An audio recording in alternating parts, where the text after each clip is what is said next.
We have a packed house here at San Luis Obispo Baseball Stadium as the Arroyo Seco Saints get set to take on the San Luis Obispo Blues. I'm Jarrett Thompson, with me Tommy Wirtz.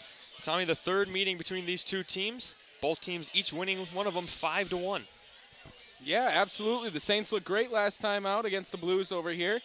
Just took them on earlier in the week. Now they get to come out to San Luis Obispo. A little bit of a longer bus ride than expected, but Saints got here for BP. They looked good, and they're running a little hot. Unfortunately, coming off a loss to the OC Riptide, and a loss 6-9 yesterday, but winning their previous four, including one against the Blues earlier in the week. And it should be a good one here, Alex, because we got the big lefty on the mound, Tristan Garnett. Yep, Garnett making his third start of the year, carrying a 3.85 ERA. But it'll be the Bats that get their first shot at it. Connor Bradshaw batting leadoff. Leads the team in home runs. He's hit 2 in the past week, leading off a game, as the Saints will look to get a good start. The Blues wearing their home blacks on white bottoms, while the Saints in their away dark blues on grays. A long drive over here as we're getting ready for some baseball. A lot of fans in attendance. Got to be close to the 1,000 mark here in San Luis Obispo. I love the atmosphere. It's really great out here. Got some stadium seating up front, grass seating behind them. Everyone's bringing their lawn chairs. Real good 4th of July weekend feel here in San Luis Obispo. Yep, Vaughn Mauter making his 4th appearance of the season, his 3rd start, carrying an ERA of 3.68. Yeah, and Mauter is going to have to go up against Connor Bradshaw here. 3 leadoff home runs on the season for Connor Bradshaw. He's looking to make it 4 right here. But just getting on base is the end goal today, and first pitch just awaits us right here. The Saints carry a record of 9-7. For the Blues, carry a record of 14-5. The first pitch from Mauter to Bradshaw is taken for a strike, strike 1. Yeah, and Bradshaw likes to take that first pitch always. Very rarely we're going to see him throw the bat at the first pitch. Likes to take, see what the pitcher has. And he's going to take strike 2 as well here, and he's quickly down 0-2. And that's one thing about Bradshaw. Yeah, we mentioned he has the 3 homers leading the team, but the reason he's been so good and penciled into that leadoff spot is he does a good job just getting on base for the rest of the order. Well, and he's going to follow that one away. And the reason why that is, Alex, is typically you don't like to walk the leadoff guy. You like to throw him strikes, and Bradshaw comes up and he's ready to attack. And it's shown that he's had a lot of success when he wants to attack early in counts. The 0-2 from Mauter. He winds and fires. That fastball's high. It's 1-2. And Connor Bradshaw has been on a tear, hitting the 300. Also leads the team in walks at the leadoff spot, and that's a huge play into the season 2. And that one's going to be strike 3. And unfortunately, he's going to start the game off with a strikeout here for the Saints. Yeah, Bradshaw swings and misses at the off speed, and 1 up, 1 down for Mauter. And that'll bring up the Saints center fielder, Cooper Elliott. Well, you should be saying the Saints utility man, because Cooper Elliott can play just about anywhere here. Saw him make an appearance in the infield, third base, played a little bit of first base last week as well, and he finds himself back in the outfield and center field as the ultimate utility guy for the Saints. He's going to try to lay down a bunt, and that one nearly got back to us on a bunt there. Yeah, he got a bunt base hit last night. Last night he was the DH, but as you said, a very key guy for the Saints. He can play anywhere, and you need those type of guys. And he's finding himself in the lineup at a different spot almost every day. It's easy to put him in the lineup when he can play just about anywhere, too. Yep, the 0-1 taken outside, 1-1. And Cooper Elliott has been on a tear on the base pass recently, if he's gotten on 2. Leads the team currently with 8 stolen bases, had about 6 of them this week, too. Yeah, he had 3 last night as that fastball is taken outside. And it's 2-1. The Saints, as you said, lost to the Riptide last night, 9-6, ending their 4-game winning streak. As a 2-1's taken high, 3-1. However, they still finished the 5-game homestand 4-1. Yeah, definitely Aaron Milam, manager of the Saints, is going to be happy with that performance after taking the 4-game skid the first go-around through in the divisional games and really bouncing back this week. And Cooper Elliott looks like he thought that one was going to be a little inside, but it's going to be rung up now, and we got a full count to Cooper Elliott. Elliott looking to be the first Saints base runner. The windup and the pitch from Mauter is taken inside, ball 4, and a 1-out walk for Elliott. And the Saints are in business here now for Drew Cali. Yeah, and Drew Cowley is definitely the guy they want up right now. Currently on a tear in the CCL. A 396 average, leading the team in hits and doubles, 19 and 6 respectively for those. The Cal Poly Pomona product, even though he's a Division II player, can definitely hang with the best of them in the CCL. Absolutely. Really found himself in this 3-hole in the lineup for the Saints. As he takes a fastball right there, strike one. Yeah, Cowley has been the most consistent hitter since having a couple of games skid in the beginning of the season. Took him a little while to get started, about 2, 3, 4 games in there. And ever since then has just been on a tear as they're going to throw over. And I think they got him. And they did. Cooper Elliott leaning off a little bit too far there. Unfortunately, they're going to get the pickoff move on him. Yep, great move by Moderer. Gets Elliott. Like you said, Elliott leading the Saints in stolen bases, looking to add another. This time gets caught, and now there's 2 outs. Yeah, don't want to do that. Lose a little bit of momentum that you had there. Moderer struggling to find the zone. And continues to struggle as that one comes by for a ball. And unfortunately, the lone base runner they had is now their second out of the inning. It's 1-1 now. That one's right there on Cali, 1-2.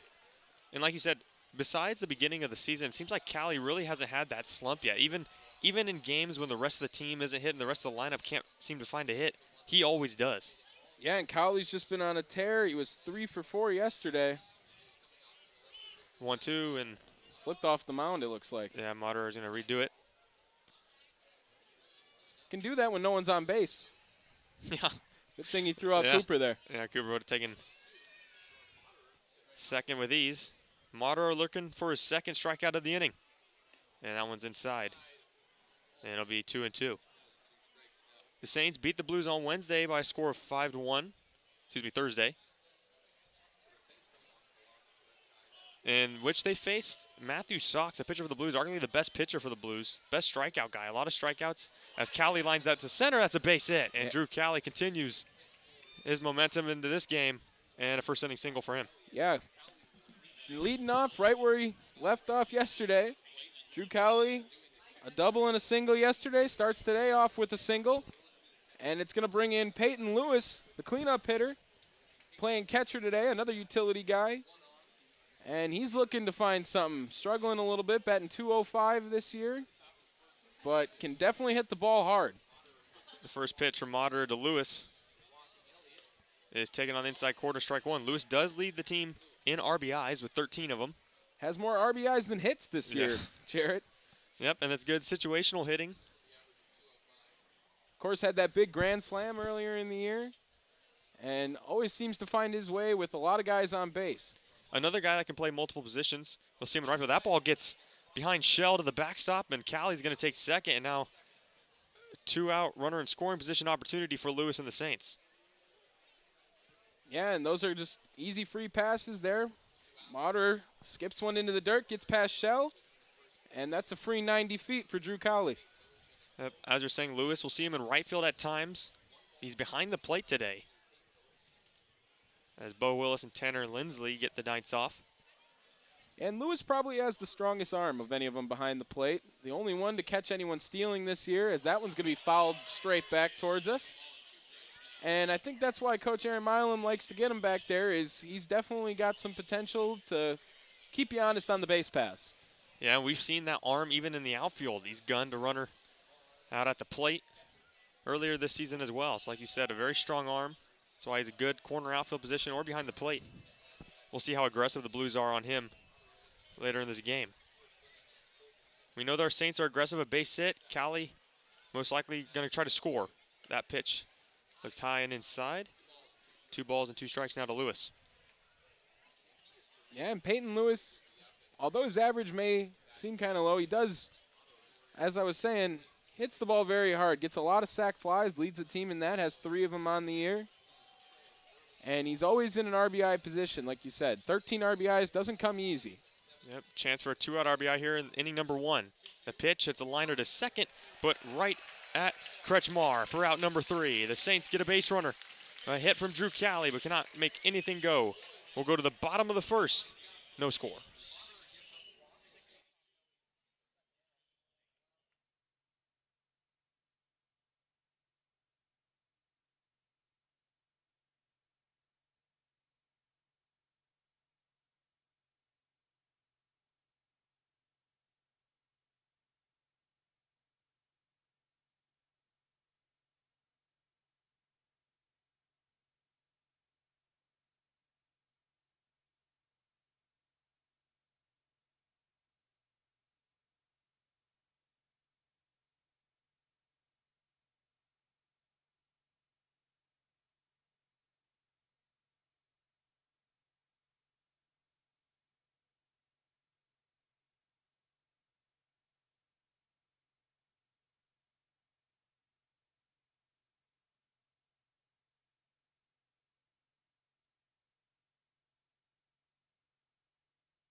No score as we go to the bottom of the first. The Blues get their first opportunity against the big lefty, Tristan Garnett. Garnett making his third start of the year with an ERA of 3.85. Tommy, what do you got on Garnett? Garnett is an absolute unit on the bump. He's 6'6". He looks like he's about 7'6" on the bump right there. A guy that throws the ball hard, has a lot of dipping action, and changes up his speeds a lot. Garnett, 7 innings of work this year, 11 strikeouts. Get this, Jarrett, no extra base hits. A guy that's just been really unlucky and unfortunately hasn't come across with a win, even though he's had 2 really good outings for the Saints. Absolutely, not used a lot. As you said, only his third appearance of the season. We saw his first one out in Palm Springs in a very good Palm Spring Power lineup, and he shut him down through 3 innings. Yeah, unfortunately just had a little bit of trouble with errors in the field for him, and hopefully today it's a different story.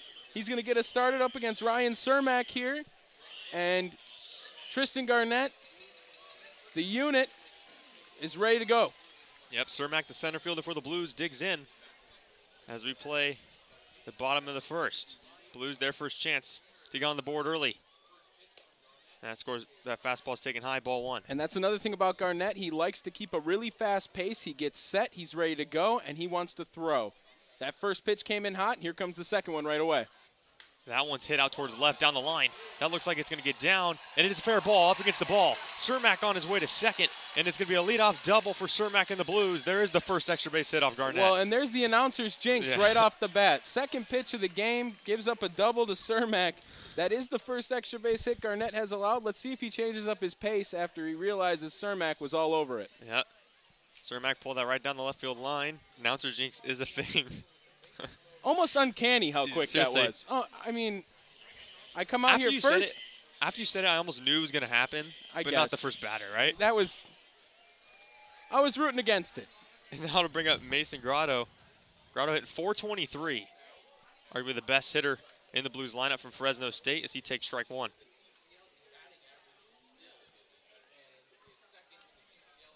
And Garnett's going to get ahead of the count early here. And the 0-1 pitch. That one's grounded to short. Boning gets it. Cermak goes to third. The throw to third's going to get him. Heads up play by Brandon Boning. Costly base running from Cermak results in out number 1 for the Saints. Well, and that's why Brandon Boning finds himself in the lineup every day. Because if anyone in this league is a defensive wizard, it's Brandon Boning. That guy makes the ball turn into potions and throws them on over. Guy absolutely saves runs on the field, and right there, heads-up play, rather than going to first, throws it over to third on the base running error. Now it's almost like he didn't give up the extra base hit. Absolutely. We had him on an interview a few nights ago, and he said how much he strives on his defense, because I asked him, like, it doesn't matter if he's hitting well at the plate. As first pitch swinging is down the line, fair ball. That's Shell down the right field line. Grotto on his way to third, Shell on his way to second. The second double of the inning for the Blues, and they have runners at second and third now with 1 out. Well, and that is very unlike Tristan Garnett to be getting rocked this early. The Blues approach has been fast, and the Blues approach has been aggressive. 2 doubles already on the day, and that's going to bring up Vince Martinez for the Blues. Obviously, the Blues, like you said, come in with that quicker approach, swinging early, as Garnett's only thrown 5 pitches so far to the first 3 hitters, and has allowed 2 doubles. His defense and Brandon Boning bailed him out for 1 out. That would have been an RBI double for Shell. Have Cermak not gone to third. Corners look a bit in. First pitch swinging again is Martinez, but he comes up empty, 0-1. Yeah, and there was Garnett switching up the speeds a little bit there. Out in front of it was Martinez. Starting things off with the changeup. They weren't ready for it. Let's see what he goes to next. Yeah, Martinez hitting .500 in his limited plate appearances. As the DH roll today, that's chopped to third. Callie gets it. It's going to be a tough play at home. He's going to look at it, throw to first for the out. Meanwhile, the run scores, and the Blues have an early 1-0 lead. Yeah, very heads-up play by Cowley to jump. He was playing in, was forced to jump at the chopper. Thought about going home, realized let's just get the out at first. Want to end this inning as quick as possible. And now the third baseman, Tate Samuelson, takes the right-handed batter's box. Yeah, would have been a close play having Callie decided to go home. I'd like to play the smart play, only being the first inning, to get the guaranteed out. So now Shell stands on second for Samuelson, and first pitch from Garnett's in there for a strike. And the off-speed seems to be getting located for Garnett. Not having too many command issues. Must be throwing a lot of strikes if they're hitting it well. And it started the last two batters off with the first pitch strike and the second pitch. That's inside. Samuelson turns. Ball one. It's 1-1 strike. Samuelson, another good hitter for the Blues, hitting .327. Leads the team in home runs. The 1-1 from Garnett is up the middle. Boning's going to catch the line drive. No, it's off his glove. He dropped it. Shell will stop at third. It was in his glove, and it fell out, and runners will be at the corners here with still 2 outs. Yeah, on the run. Boning trying to make a nice play. It looked like it was going to be a single up the middle, but able to knock it down. Probably a ball he comes up with usually, though. Yeah, if you ask Boning, that's one he will say he should have and wanted to make. And I'll bring up Vinny Bologna, the right fielder now. 6th batter of the inning for the Blues, trying to add to their early 1-0 lead here. Garnett has 2 outs, looking for that final out. First pitch to Bologna, and that's chopper to Boning at short. He gets it, goes a short way to Cobb, and Cobb throws the first. They get 4 outs. 4 outs in the first inning. Maybe that'll translate to next inning. So Garnett works out of it, but the Blues strike first as they hold an early 1-0 lead as we go to the second.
Monitor back out there for the top of the second inning as the Saints trail 1-0 early here at San Luis Obispo Baseball Stadium.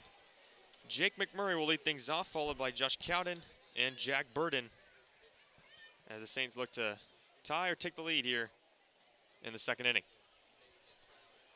And who's been hotter than Jake McMurray in conference play right now for the Saints? Takes that one there for ball 1. Currently leading the team in conference batting average, batting .409.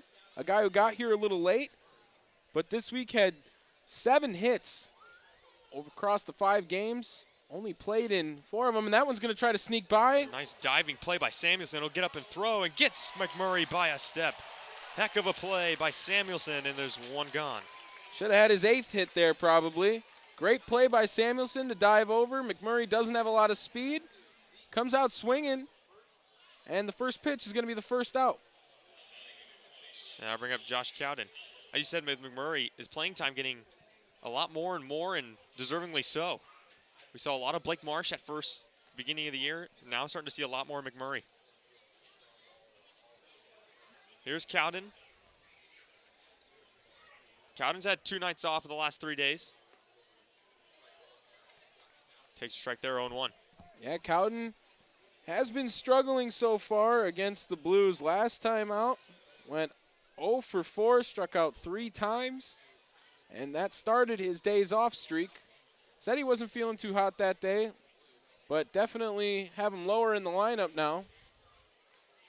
And the Milkman's going to be in a 1-1 count. Yeah, he pinched hit last night as well and struck out. See a little bit, the strikeout bugs got him a little bit right now. See if he can get back to go how he was. He was the Saints' best hitter in the first 2 weeks of the season. Swings right through that one. He's behind in the count 1-2. Yeah, and hopefully it's a quick fix. Doesn't last too long, but definitely has been down from where he likes to be. And looking to fix that here in slow.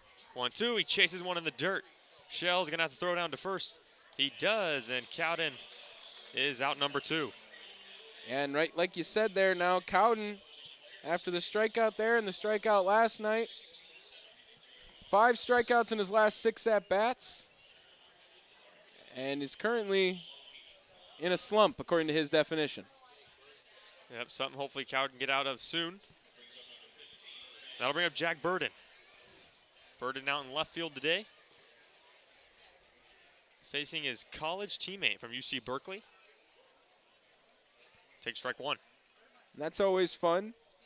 Don't really get the chance to go against your teammate too often.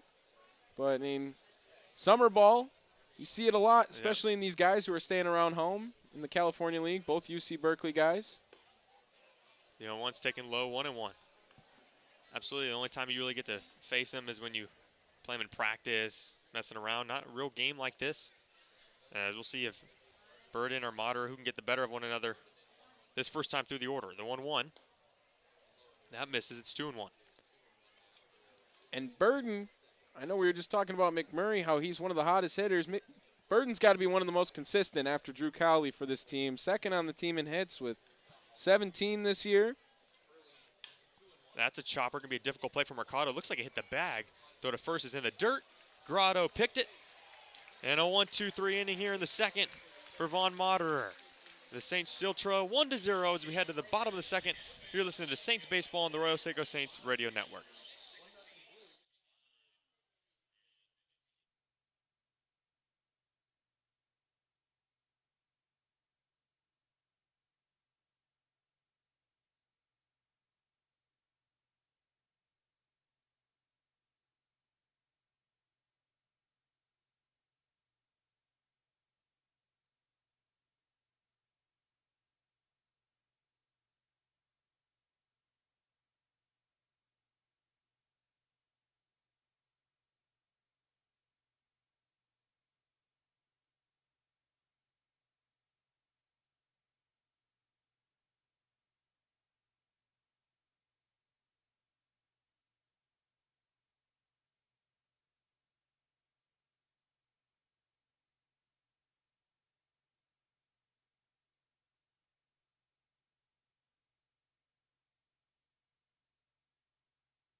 Bottom of the second inning, Tristan Garnett back out there as the Saints trail 1-0 here. And Garnett, Tommy, despite the 1 run and facing 6 batters, only threw 11 pitches. Yeah, definitely a productive inning to get out of it. Looked like it was going to be a lot more dangerous as Kretschmar is going to lead off the bottom of the second. And the first pitch from Garnett is going to be up and in right at the chin for 1-0. But going to need to see Garnett try to switch up the pace a little bit. They seem to be on top of him there. And this one's moving kind of quick. He wants to slow it down, I think. The 1-0 to Kretschmar. It's outside, it's 2-0. Austin Kretschmar at second base today. One of a few Blues from Stanford University, including the man on deck, Grant Burton. A lot of Pac-12 guys in the Blues team roster. Yeah, here's Stanford's pretty good school out here, isn't it? Yeah. It's not bad. It's the Harvard of the West. As Garnett's missed with the first 3 pitches here in the second inning. And obviously do not want to walk leadoff guy.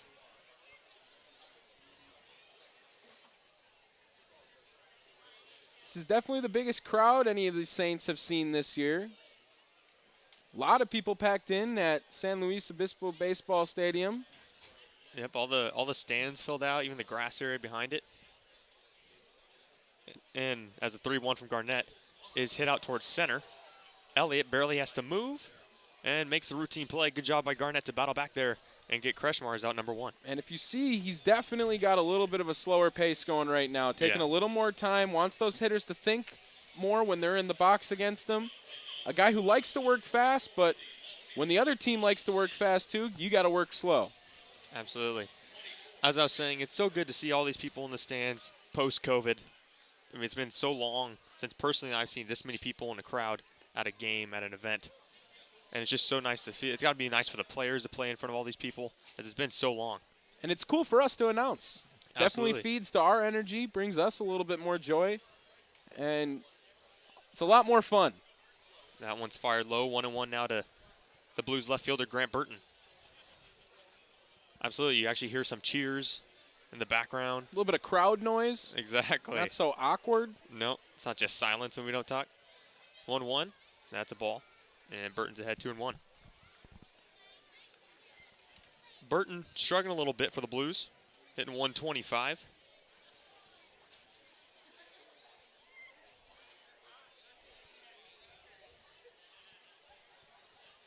Two-one pitch. That's fouled off to the right side, and they'll do it at 2 balls and 2 strikes. And that's right where Garnett wants him now.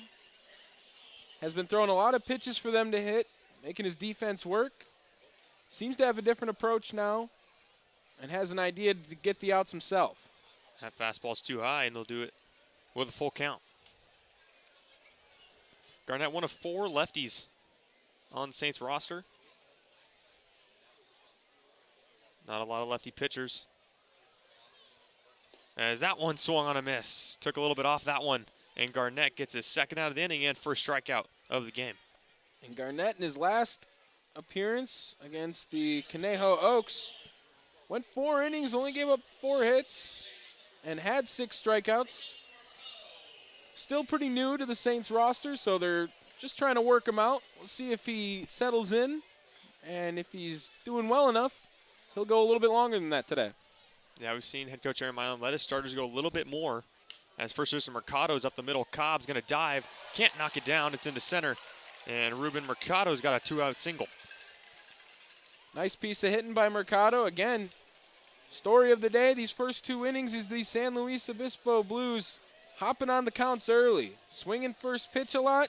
Very aggressive. You got to wonder if the crowd is playing a little bit into it.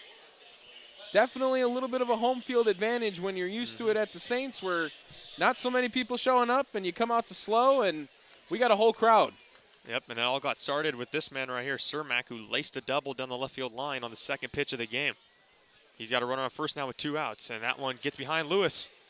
And just like that, Mercado into scoring position. The Blues now a base hit away of potentially adding to their 1-0 lead. Yeah, Peyton Lewis looked like he was just standing up before that pitch came in. Caught lacking a little bit, and it's going to be easy for Mercado to move from first to second. The 1-0. That misses, 2-0. Cobb playing more up the middle, so a pretty decent-sized hole in between Cobb and McMurray in first and second.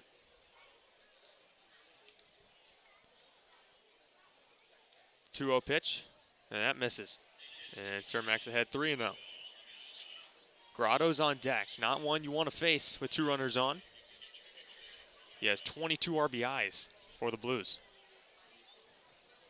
And with the 3-0 pitch, got to be careful to Cermak. Don't want to give him a meatball. That one just catches the outside corner. He does not give him a meatball and fires strike 1, 3-1. Now you got to attack here with hopefully trying to fool him. Catch something off speed, throw a fastball where he might like it. And that one just misses on the outside corner, and Cermak is on the base for the second time in as many innings. A 2-out walk, and there's runners on first and second for Grotto. Yeah, Grotto last time hit the ball to Brandon Boning, and Cermak tried to get himself a little bit closer to scoring, and Boning with the heads-up play to, instead of throw the ball to first, threw the ball to third, and with Drew Cowley on the tag, that was our first out of the inning. Yeah, really a routine play for Boning to go to third. It wasn't a very hard play. Cermak ran himself right into that out as that curveball drops in for a strike. And heads-up play by Drew Cowley to be at the base. Sometimes third base, doesn't think that he has to do his job all the way over there when shortstop fields it. Typically, that's a throw to first base. The guy's usually not running. That one's bounced to McMurray. He can't make the play. It's into right field. Cowden comes up throwing. The throw to the plate. Mercado not in time. Mercado scores.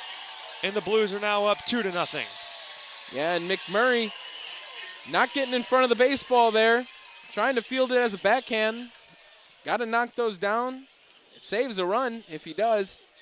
And now the Blues are going to have a 2-0 lead with their 3-spot Austin Shell up. Absolutely a play that McMurray, if you ask him, says he probably should have made. Wonder what they'll rule it.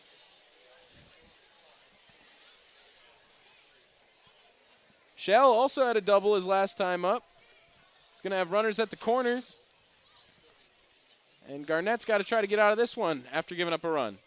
That one's fired into Shell. It's 0-2 to Shell, the catcher. Garnett. Runners. Oh, go ahead. Runners at the corners.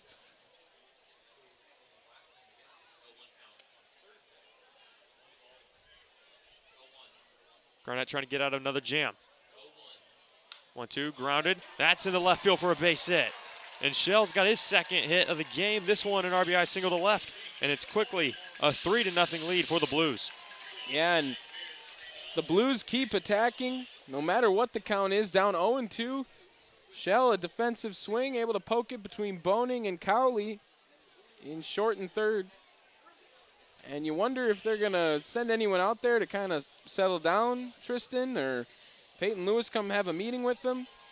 The Blues are attacking fast and early on the Saints. That brings up Vince Martinez. He grounded out his last time, but it resulted in a run. Garnett fires strike one to him. Yeah, and that's where the last at bat to Shell. Garnett had him 0-2. Probably pitched too much, caught too much of the zone, and Shell was able to rip it to left for a single.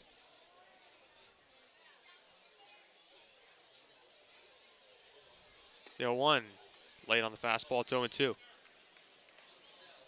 And these Blues are swinging, have been since the first inning. If they're not hitting it, they're still swinging and missing. Trying to set the tone early on this beautiful July 3rd day. The 0-2 just misses the outside corner. And it's 1-2 now to the Saints DH. Good spot there by Garnett. Some umpires will give you that. I'm sure that'll get called once today. Yeah, and that's a good 0-2 pitch. You don't want to get one that, you want to try to get him obviously to chase. Don't want to give him one in the zone that he gave to Shell. That one's laced into left center. That's another base hit. Here comes Grotto. The throw's going to go into second, and it's an RBI single for Martinez. And the Blues are starting to pour it on here in the second inning. Yeah, 3 runs. Looked like they were going to get out of this one a little bit easier than the first. But that's why there's 3 outs in the half inning and not 2. And now we're going to see Coach Josh Schmidt make his way out to the mound. Try to settle down Garnett. Yeah, Garnett got the first 2 guys in the inning via a fly out and a strikeout. Then a hit, a walk, an error, and back-to-back RBI singles. And the Blues up 4-0 with still 2 runners on now for Tate Samuelson.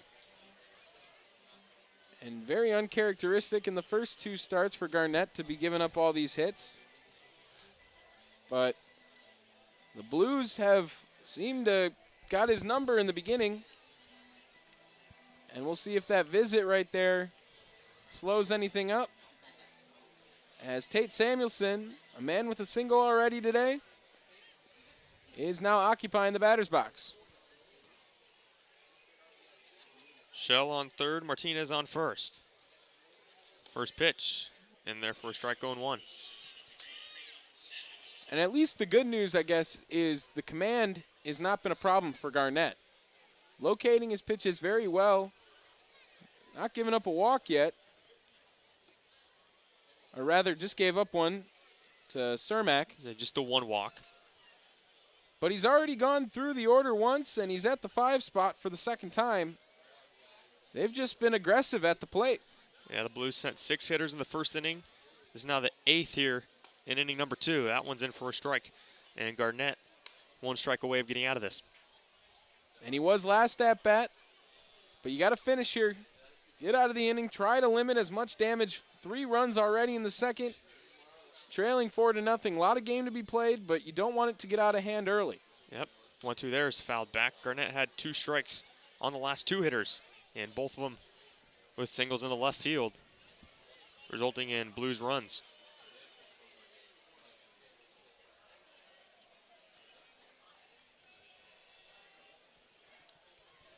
Like you said, a lot of game left, and the Saints have the lineup to score and come back in it. Garnett just trying to limit the damage. Curveball's popped up. Looks like Cobb has a play on it.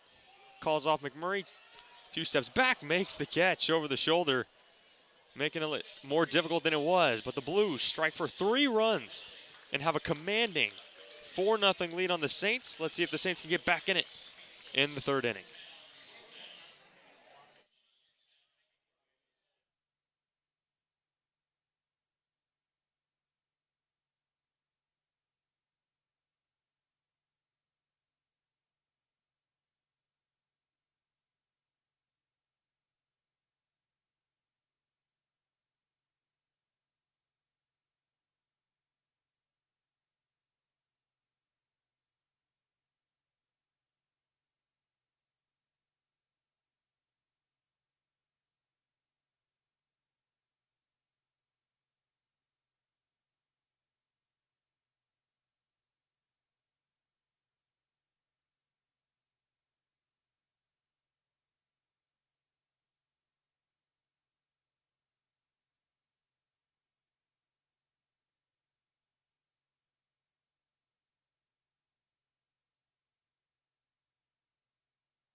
Saints trail 4-0 as we play inning number 3.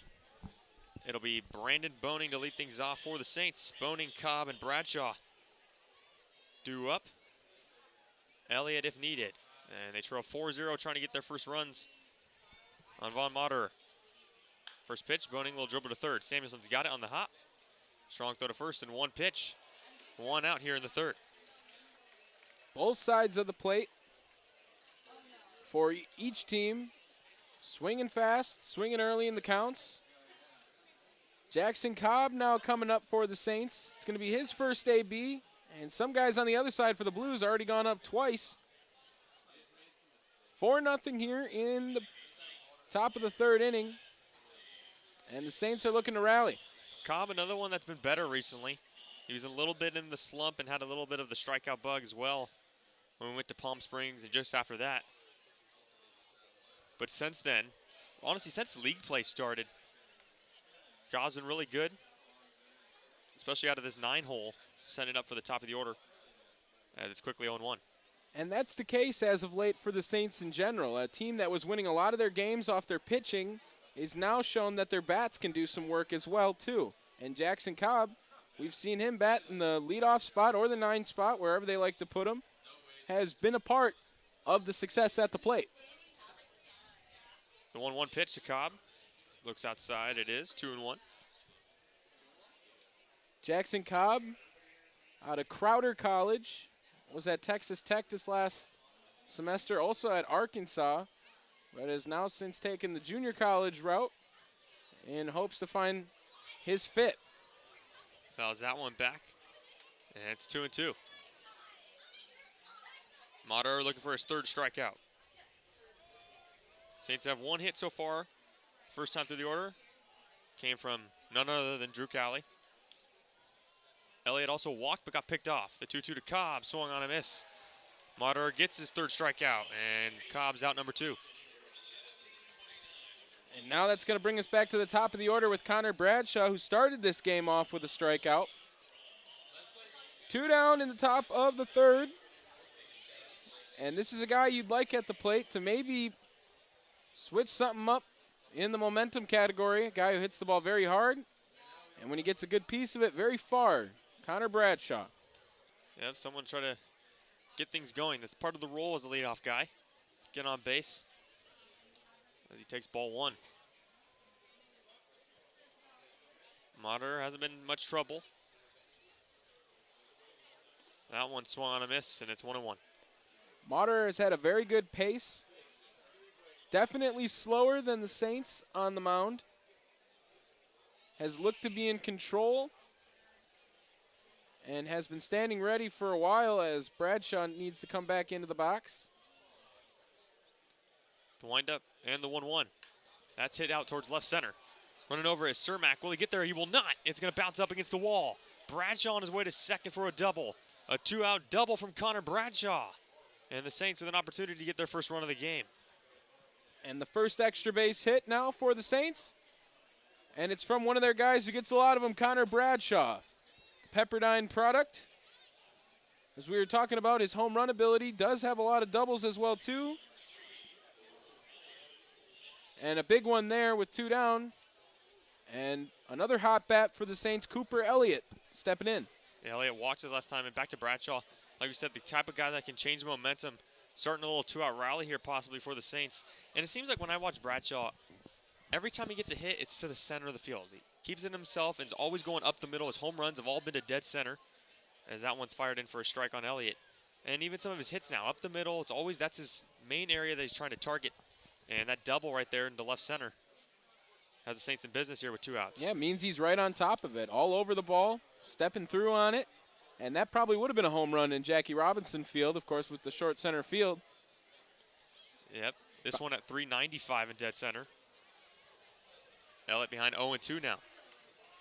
Shorter to the corners, 320 in right field. Very beneficial for the lefty-dominant Saints roster. And 335 in left field. This is the second time in 3 innings the Saints have had 2 outs and a runner on second. Lewis lined out in the first. Let's see if Elliott can drive in the run. Moderer steps off. Callie on deck. He's singled in the first.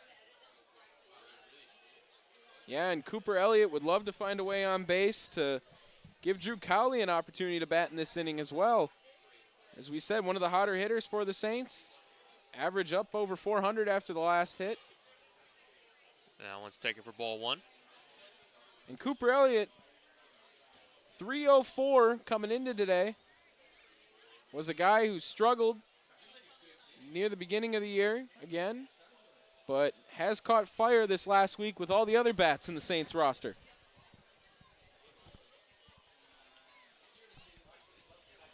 The 1-2 from Moderer. Foul back. Elliott stays alive. And like you said, Elliott obviously a threat on the base paths. Always looking to take that. A single from him is very quickly to being a double. Utilizes that speed all over the field. Always tries to make the hard plays on defense. We see him throwing his body around or running across the diamond from third to catch a pop fly at first, sometimes even. Definitely an exciting player to watch in Pasadena. The 1-2 once more. Inside, ball 2. Good job by Elliott to work it back to an even count. And now the Saints are getting some pitches on Moderer at least. A guy who seemed to be in complete control the first 2 innings. Now has seen a little bit higher pitch counts in the third and some more competitive at-bats that second time through the order. Saints trail 4-0 here in the top of the third. 2 outs, runner on second for Elliott. He swings and misses at the fastball. Second strikeout of the inning in 4th of the game for Moderer. The Saints get a runner in scoring position but cannot cash in. They trail 4-0 going to the bottom of the third. You're listening to Saints Baseball on the Arroyo Seco Saints Radio Network.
bottom of the third inning. Garnett back out there looking for a much-needed 1-2-3 inning.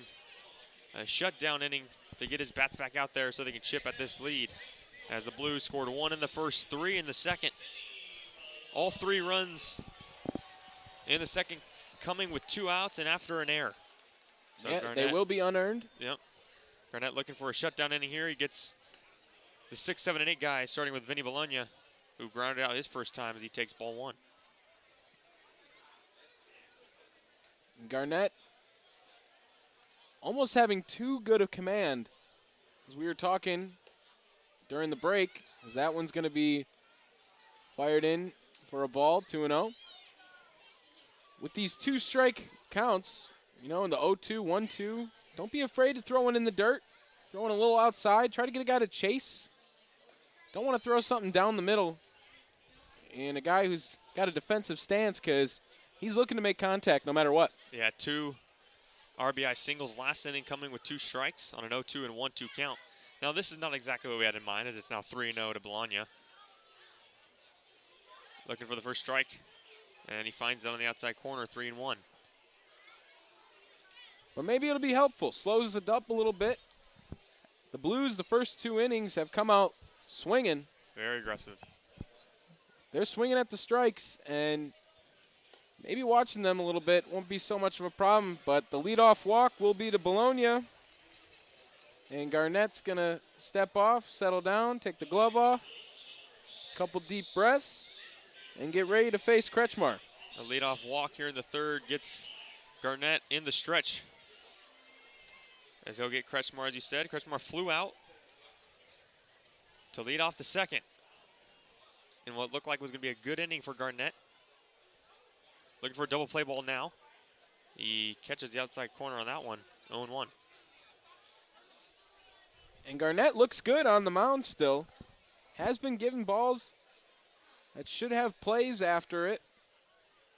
But for his second start in a row, some defensive liabilities have caused his numbers to look a little different. That one in the dirt, 1-1. And obviously sometimes you've got to give credit to the opponent. The Blues have done a nice job. Is that coming out aggressive, might have shocked Garnett a little bit. Wasn't really able to get in his zone and settle down early on. Needs to try to do that here. Is now 1-1 count. Pitch to Kretschmar. That's grounded to short. Boning flips it to Cobb. Throw to McMurray at first in time. A routine 6-4-3 double play for Garnett. And after the leadoff walk, there's now 2 down. Huge double play for Garnett on the mound. And Boning, Cobb, McMurray. That 6-4-3 is real clean. And they make it look easy. They seem to turn one almost every game. Yeah. And Brandon Boning, the captain on that defense, able to orchestrate that one. Now it's Burton. He struck out. He swings and misses. 0-1. And if you're the opponent facing the Saints, obviously the Blues today, any team, shortstop's not the place you want to hit it when Boning's out there. Obviously we saw one deflect off the glove in the first inning. But he's just not the guy you want to hit it towards because 99 out of 100 times he's going to make the play. Yeah, Boning treats defense like an art form. And if it was, he would be Picasso. Garnett now 0-2 on Burton, looking to strike him out for the second time tonight. And he does just that this time, looking. So a leadoff walk goes to waste for the Blues. A double play and a strikeout gets Garnett out of the inning. We're through 3 here at San Luis Obispo Baseball Stadium with the Blues leading 4-0.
right guys coming up to the plate for the Saints as we play the top of the fourth. The Saints trailing by 4.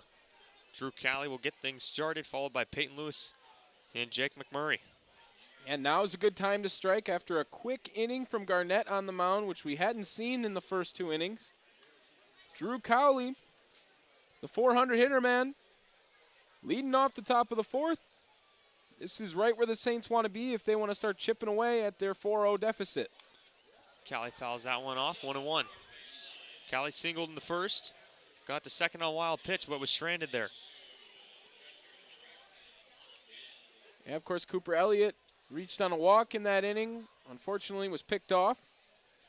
And so Cowley was the lone man on base at the end of the first.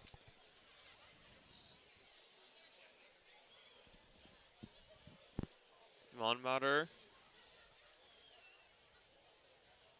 kicks and deals. Cowley crushes that one to right.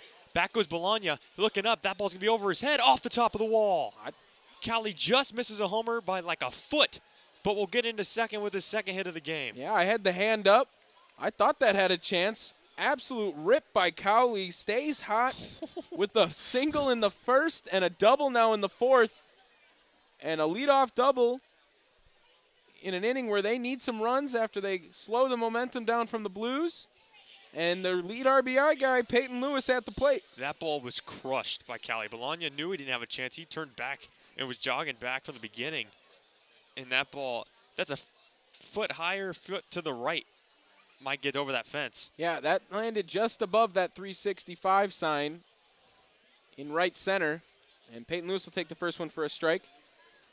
And that's about as hard as you can hit it and as far as you can hit it in that spot of the yard. Now, Cowley just missing his second homer of the season, but gets his second hit of the game. He continues to be on a tear for the Saints.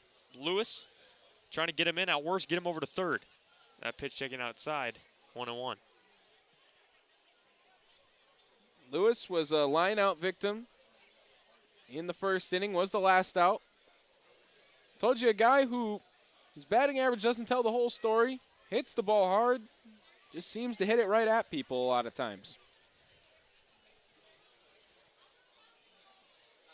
1-1 from Otter. And that's in there for a strike, 1-2. Like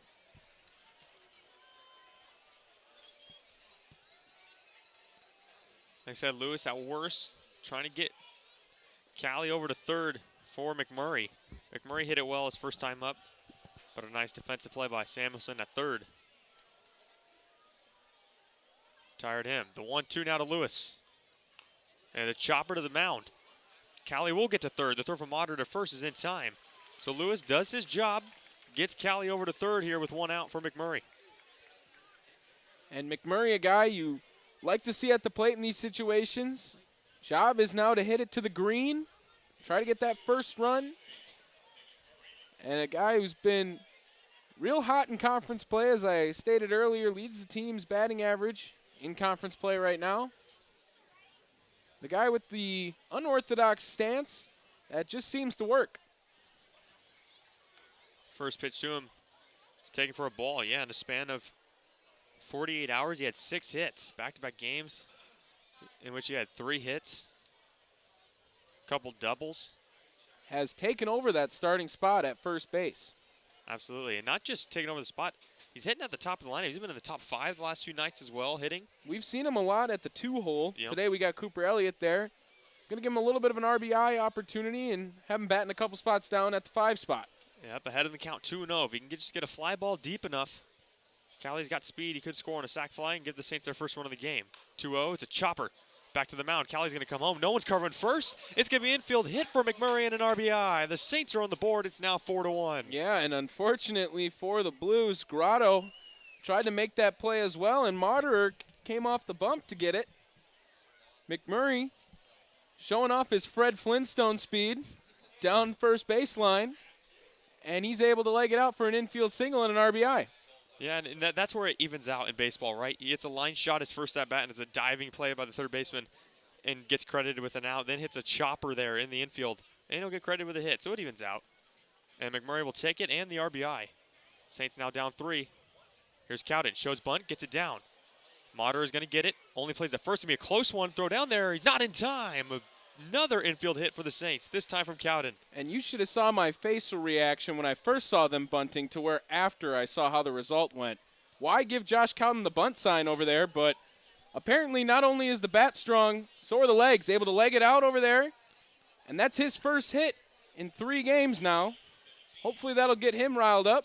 That's all it takes sometimes. And that's 3 hitters in a row now that have had to make Moderer field the ball and throw it to first. He got Lewis the first time.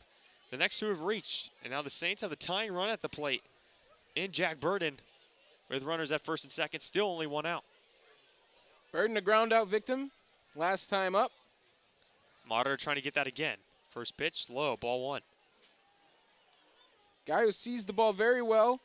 Doesn't chase a lot of pitches.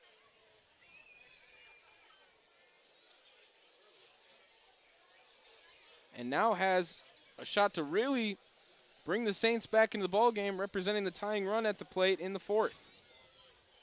1-0. Taking low. He's ahead in the count 2-0. There's an interesting decision to have Cowden bunt there. Like you said, sometimes that's all it takes for a guy to get going when he's in a little bit of a slump. Well, there's a reason I'm the broadcaster and not the coach. I probably wouldn't have given him that sign, but it worked out. And now the 2-0's dropped by Shelby on the plate, and that misses. And now Burden's at 3-0. A chance for the Saints. Burden works a walk, would load the bases for Brandon Boning. Very good count for Jag Burden, 3-0. Bat should stay on the shoulder all the way here. Absolutely, I agree. Let's see what he does. The pitch from Moderer, he does hold it, and it's in there for a strike, 3-1. A little bit of a pump fake on it. Not quite a check swing, but knew he wanted to swing at it, but smart play here to let that one go by. Even on 3-1 here, Burden being as good as a hitter as he is, I zone in on one spot, and if it's not there, I let it go.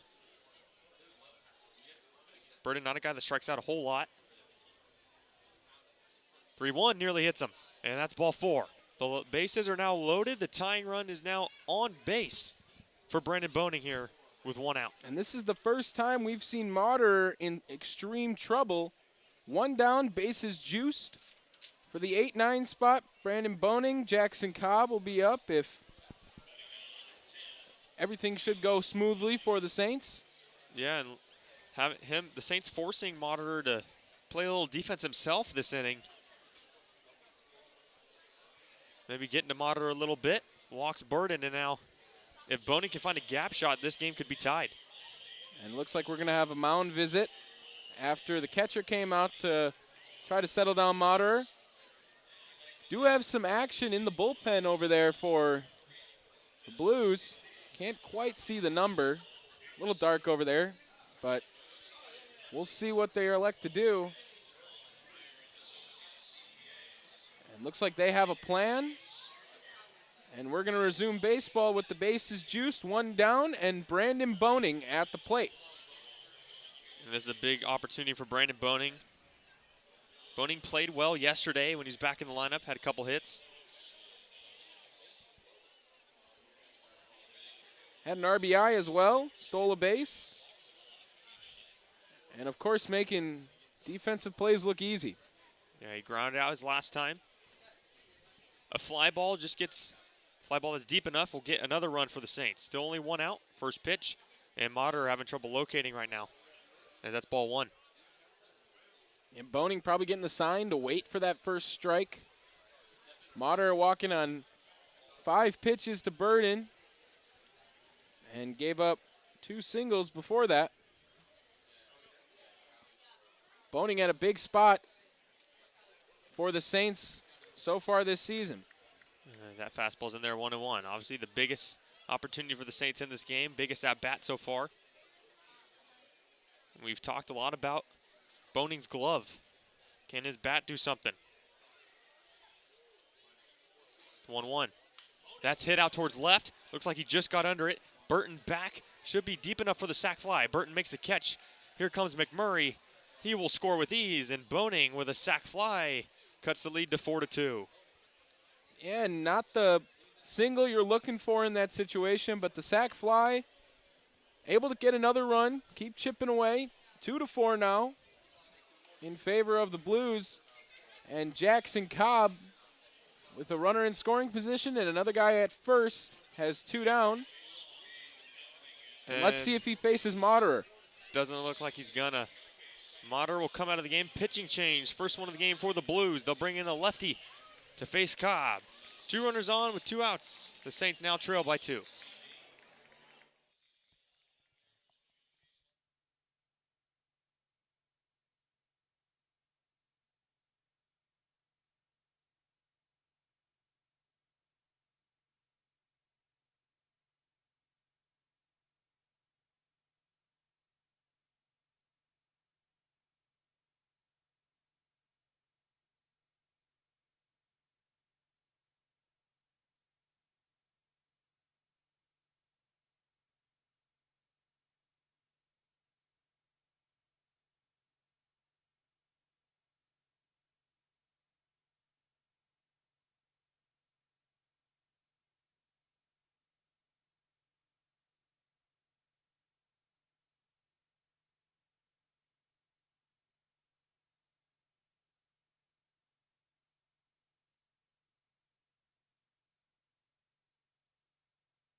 Trey Clarkson, the new pitcher for the Blues, here in the 4th inning with 2 runners on and 2 outs. He'll face the number 9 hitter and Saints second baseman Jackson Cobb.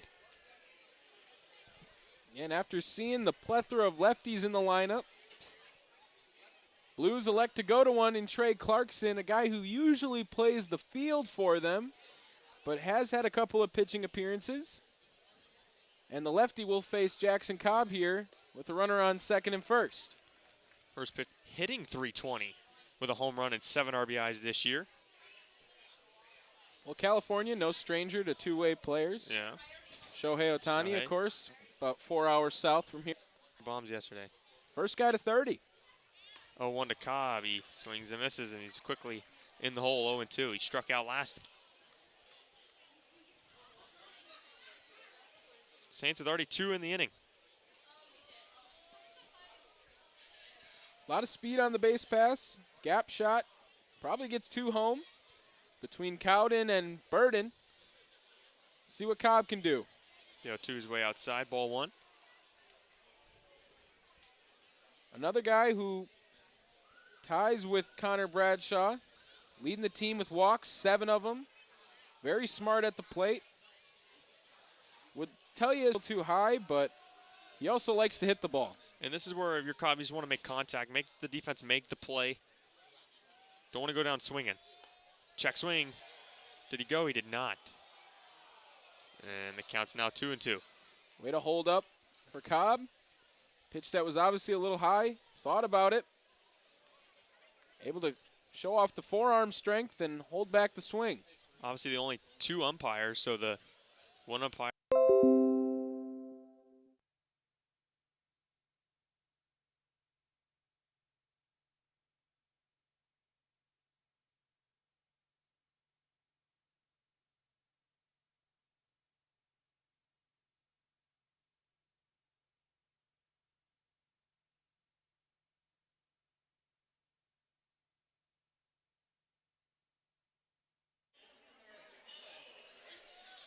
Garnett back out there for the bottom of the fourth after the Saints sent 8 hitters to the plate in the top half of the inning, driving in 2 runs.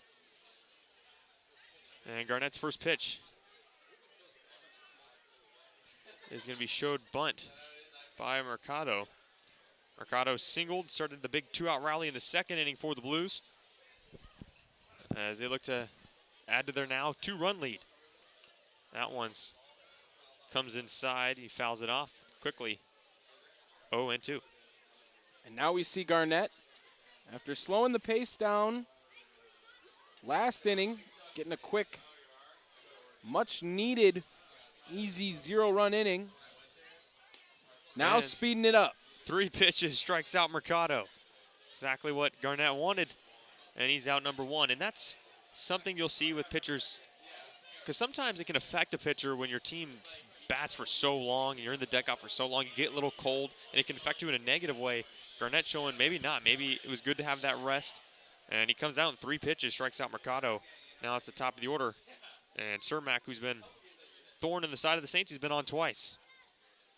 Yeah, now is the real test. Let's see how he gets back to the tough part of the order. Able to handle Mercado for his 3rd strikeout. But Cermak has been a problem. A double on the 2nd pitch of the game. The first extra base hit allowed all year for Garnett. And a walk his last time. The 0-1's thrown outside, 1-1.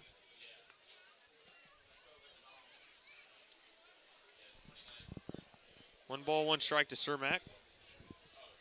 Like we said how important it was to get that quick inning for Garnett last half inning. And his offense responded and helped him out and got 2 runs back. See if he can do it again. Another quick inning is what Garnett's looking for. Seems like time was called before. And Garnett just continued with the pitch. Threw it down for a strike. Count is 1 ball and 2 strikes.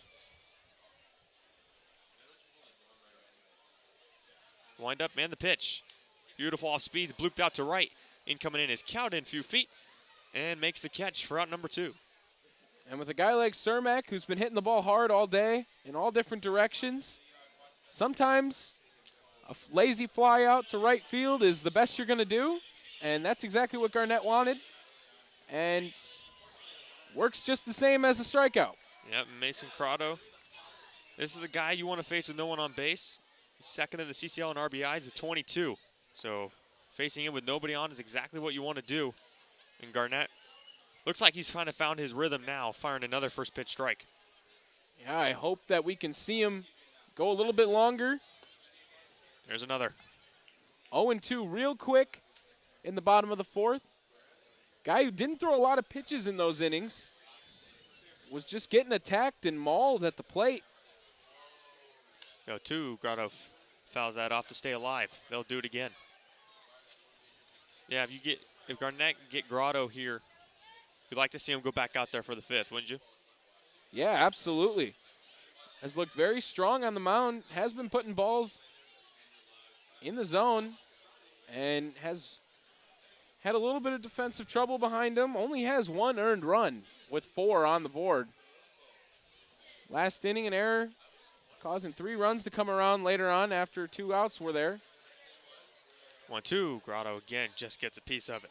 And that's been the story for Garnett this season. It's just been one of the Saints' unlucky pitchers. Yeah, because the Saints, relatively a really good defensive team. But like you said, when those few mistakes come, it happens to be when Garnett's on the mound as he's working fast again, but having trouble punching Grotto out as he keeps fouling off these pitches. But he's mixing it up. He's throwing strikes. He's throwing balls now. He's not just throwing everything down the middle. And you see him starting to mix up his pitches. Goes fastball, then back to the slurve, to another fastball. That one's in the dirt. Count now 2-2. And like you said, that's okay. That's a good pitch there. See if Grotto chases one. Might as well. Got really low on the pitch count so far now. Not an issue if you work it up a little bit. And the pitch to Grotto. And that's hit out towards left. Burden coming in is not going to get there. And it's going to be a 2-out single for Grotto. He's thinking about 2. He's going to go. The throw from Burden into second looks like a good one, but not in time. A hustle double from Grotto.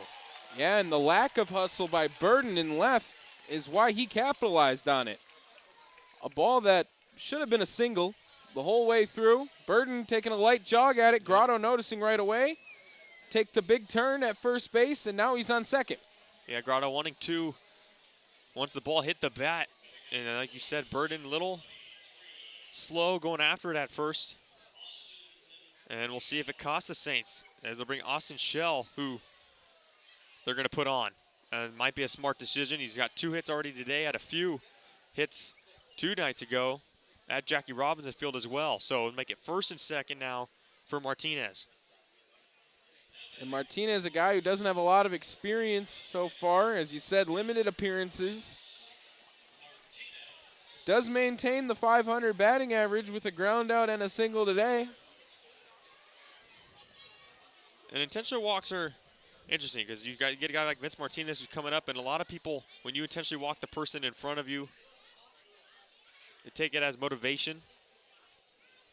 Let's see if Garnett can get him, though, as he fires another first pitch strike.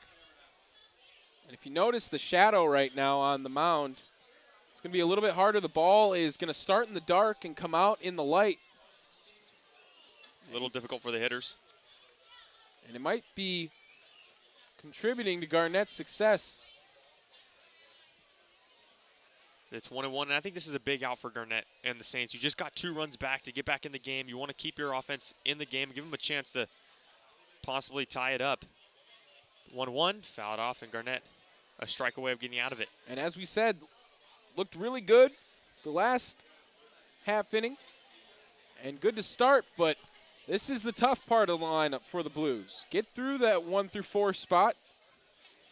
Flush them out so you can efficiently go through the back end of the order. The 1-2 from Garnett. Inside check swing. He didn't go. And it'll be 2-2. Lewis asking down at first. Make sure. Might as well get the free out if they give it to you. And it's a 2-2 count for Garnett and Martinez and their battle. And this next one could decide the victor. 2-2, taken just high, and it'll be a full count, and the runners will be in motion. And now you got to play careful. If you're Saints defense, as you said, runners will be in motion on the 3-2 and 2 outs. Jack Baird getting loose and stretching in the Saints bullpen. 3-2, runners go. Strike 3 called. Garnett strikes out Martinez, looking to get out of it. And we're through 4.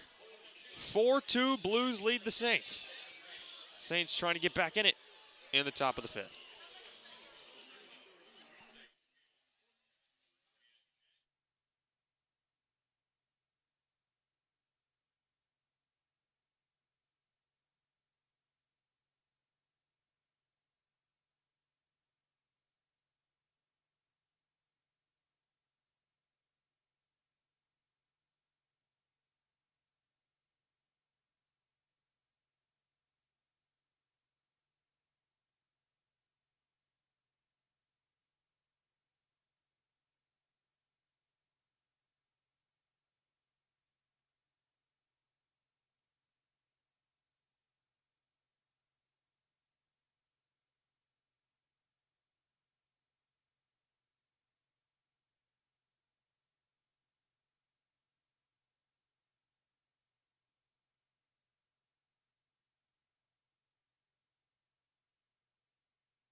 Top of the 5th inning, Cooper Elliott, Drew Cowley, and Peyton Lewis due up.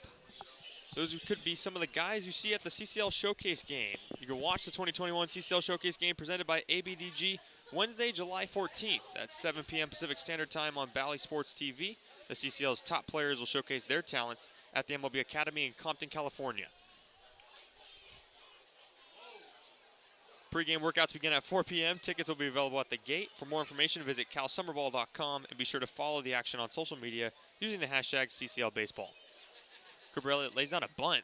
He got a bunt single yesterday and bunts that one just foul. 2-1. So something we're seeing a lot from him recently. Attempted one in his first at-bat today as well. Yeah, that's California baseball. At West Coast baseball, we see a lot of bunts, trying to move guys over, get some infield hits. Samuelson's going to play a little bit up now at third. And after the take by Elliott on the second pitch, it's quickly now 0-2. Yep, Trey Clarkson back out there for his second inning. First full inning, he came in the middle of the inning for starter Vaughn Moderer. Gave up the walk to Cobb and the ground ball to Bradshaw. There's another ground ball, this from Elliott. Back to second as well. Throw to first. Just gets Elliott by a half a step. Good hustle out of Elliott out of the box. Yeah, and a couple of chops to second base. Cooper Elliott made a play out of it. Guy who loves to hustle on the base pass. And who knows if he would have hit that to the other side, he might be staying at first base. Yeah, nearly beat the throw from Kreshmar at second. And now it'll be Cowley. Cowley, the one that got everything started last inning with a double that missed being a home run by a foot, if that, as he takes strike one. He's 2 for 2 today. And looking to stay hot, Drew Cowley. Sat next to him on the bus ride here. Got to know him a little bit. 4 hours will do that. 4 hours, absolutely right. He comes up empty 0-2. Maybe 4.5.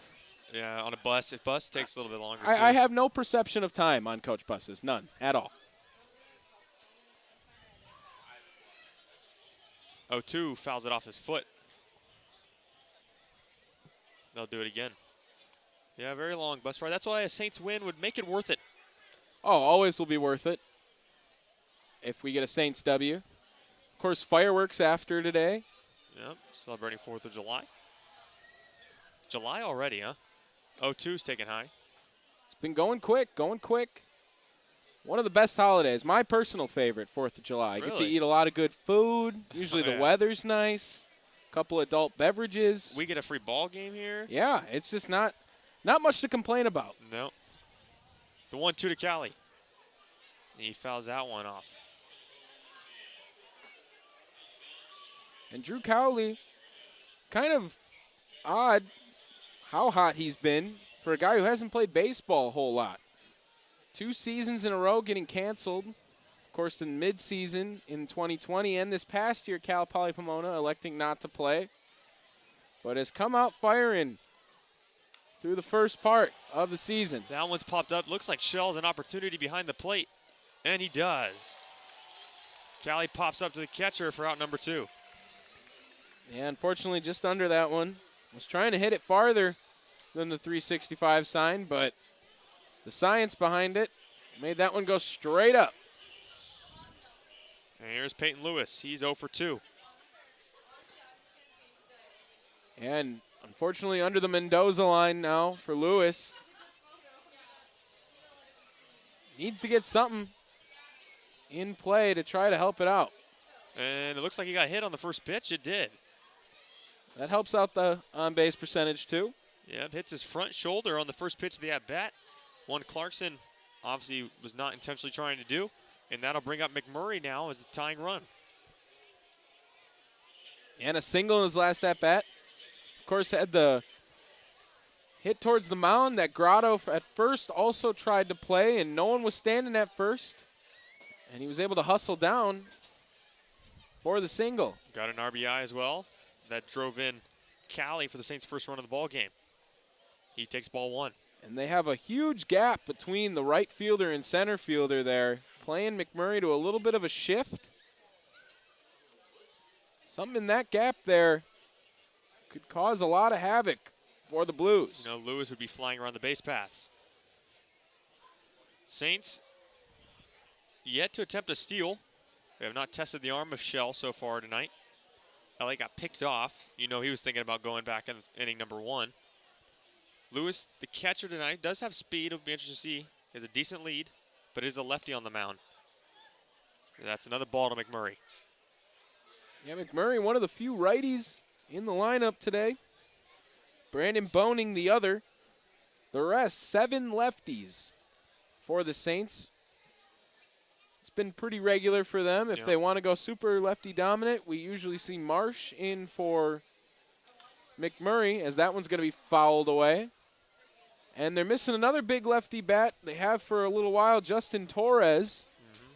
Guy who was really coming into good form for the Saints. Unfortunately, has been sidetracked with a knee injury. And you know they want his bat as quick as they can get it back. Absolutely, another guy that can play multiple positions to get a guy's day off and still produce. We saw him hit a home run in Palm Springs. McMurray got under that one. Into right fielder coming in. Bologna will make the catch and retire the side. So the Saints get hit by pitch, but nothing going in the 5th. We'll go to the bottom of the 5th. Still the Blues leading 4-2.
New pitcher for the Saints as we play the bottom of the 5th inning. Jack Baird, the right-hander, will take over for Tristan Garnett, ending his night. Garnett, a little bit of trouble in the first 2 innings, but really settled down those final 2. Yeah, had an issue with his pace, it seemed like, in the first. Throwing too many strikes almost. And Tate Samuelson is going to be the batter for Jack Baird as he gets his first pitch of the night on the inside corner for a strike. Jack Baird was the first pitcher we saw on opening day. The first starter for the Saints against the Force. This one's a slow dribbler. Going to be a tough play for Boning, and he makes it look easy. Nice little pick by McMurray at first, and 2 pitches, and Baird's got his first out of the night. Yeah, Drew Cowley thought about going for it. Said, no, I'm going to leave that one for Brandon. Yeah. He likes to do that more than I do. And Brandon's made that throw, the off-balance throw going across his body, looks so easy. Almost makes you think that he prefers to be off balance. Yeah, more than routine. Here's Bologna now. The right fielder, first pitch swing and popped up, looks playable. Over for McMurray, it is. And he'll make the catch, and Baird being efficient. 3 pitches, he's got 2 outs. Well, and there's a positive to being aggressive in these approaches for the Blues and a negative. The positive is if you're on them and you get a couple hits together, it really rattles the pitchers.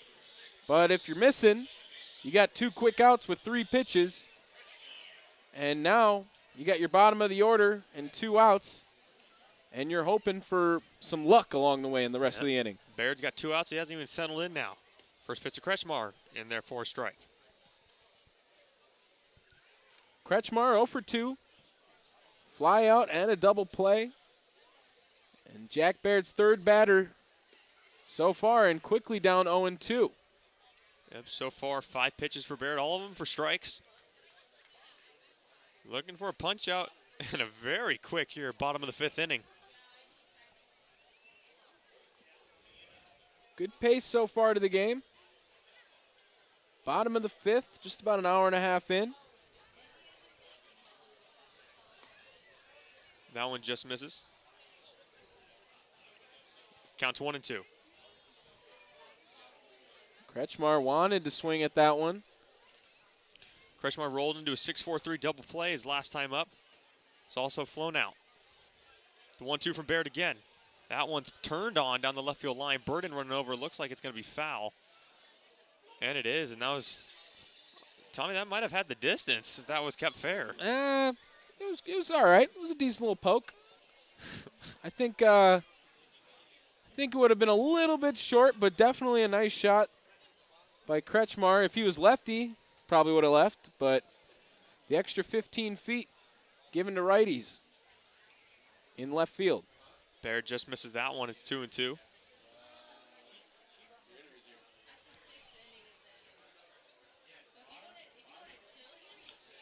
There's a pop fly now. Looks playable in the infield. McMurray, Callie both calling it, and Callie will make the catch on the pitcher's mound for out number 3. So a very quick inning for Jack Baird, and the Saints bats will come back up in the 6th inning, still trailing by 2.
Top of the 6th inning.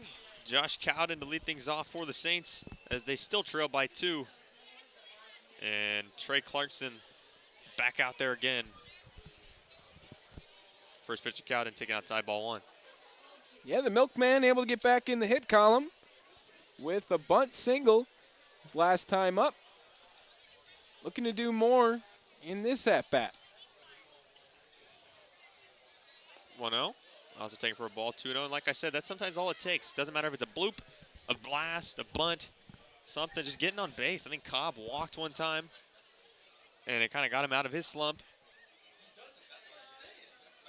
And Josh Cowden saw himself batting in that 3, 4, 5 spot most of the time this year.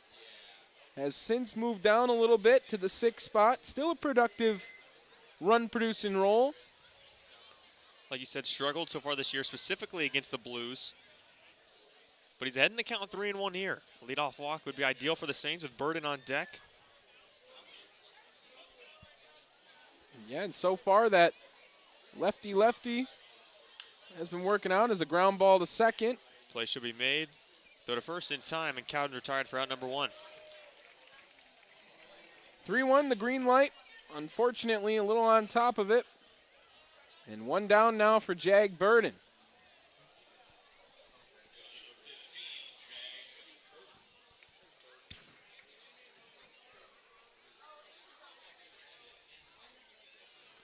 Yeah, Jag Burden walked his last time up. Was stranded on second when the Saints stranded the bases loaded in the 4th. That one hits the catcher in the back for ball 1. And Burden showing bunt. Able to pull away. Knew that one was going to be in the dirt. Clarkson has been throwing the baseball a little wild since coming in. Already has a pass ball, a wild pitch rather. He also hit a batter. He hit Lewis last inning. But has 1-0. not caused any significant damage. Yeah, came in the 4th and limited the damage. Got out of a bases loaded jam by getting Bradshaw to ground out.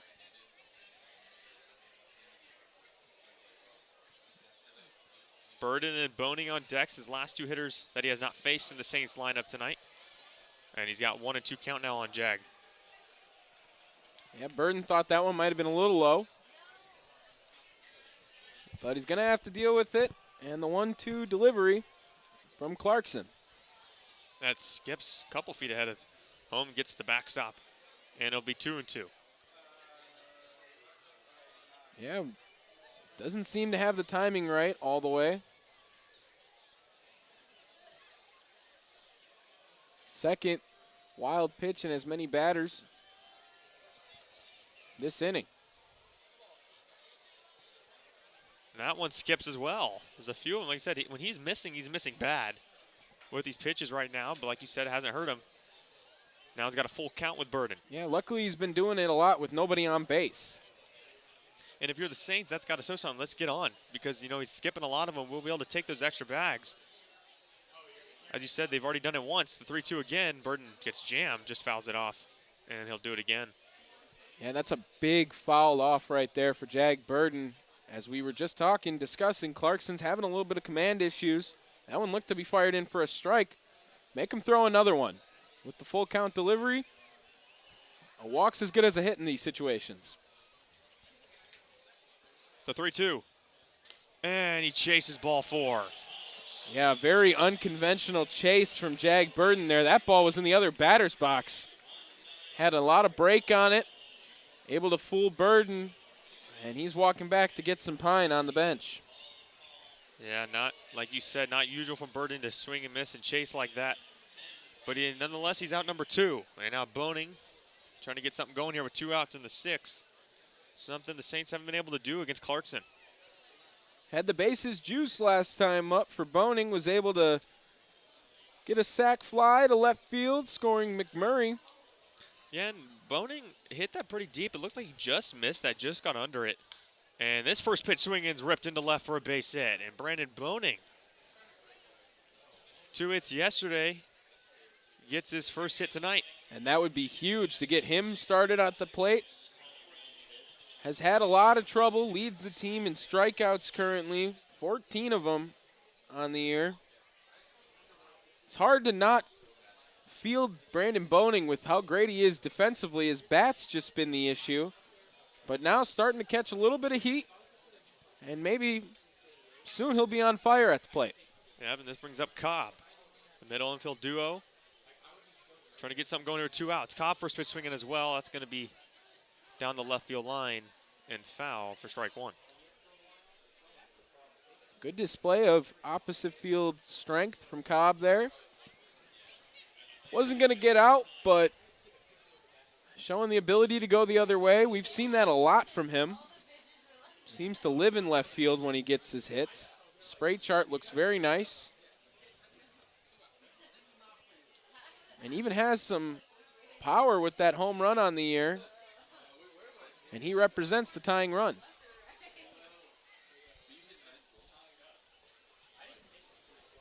Yeah, Cobb's got 1 home run this year.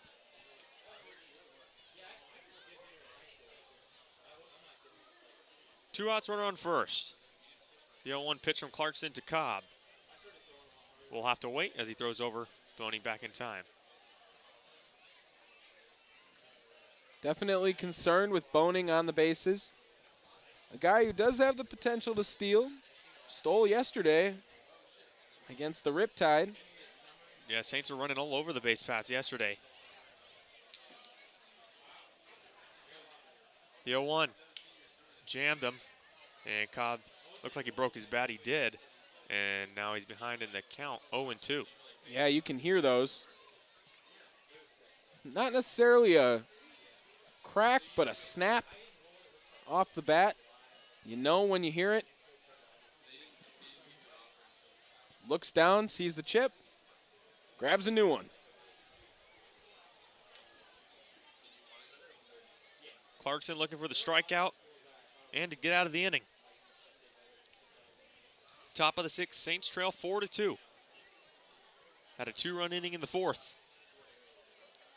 RBI single from McMurray and sac fly from Brandon Boning got him back in it. Now the 0-2 to Cobb. He fouls off and stays alive.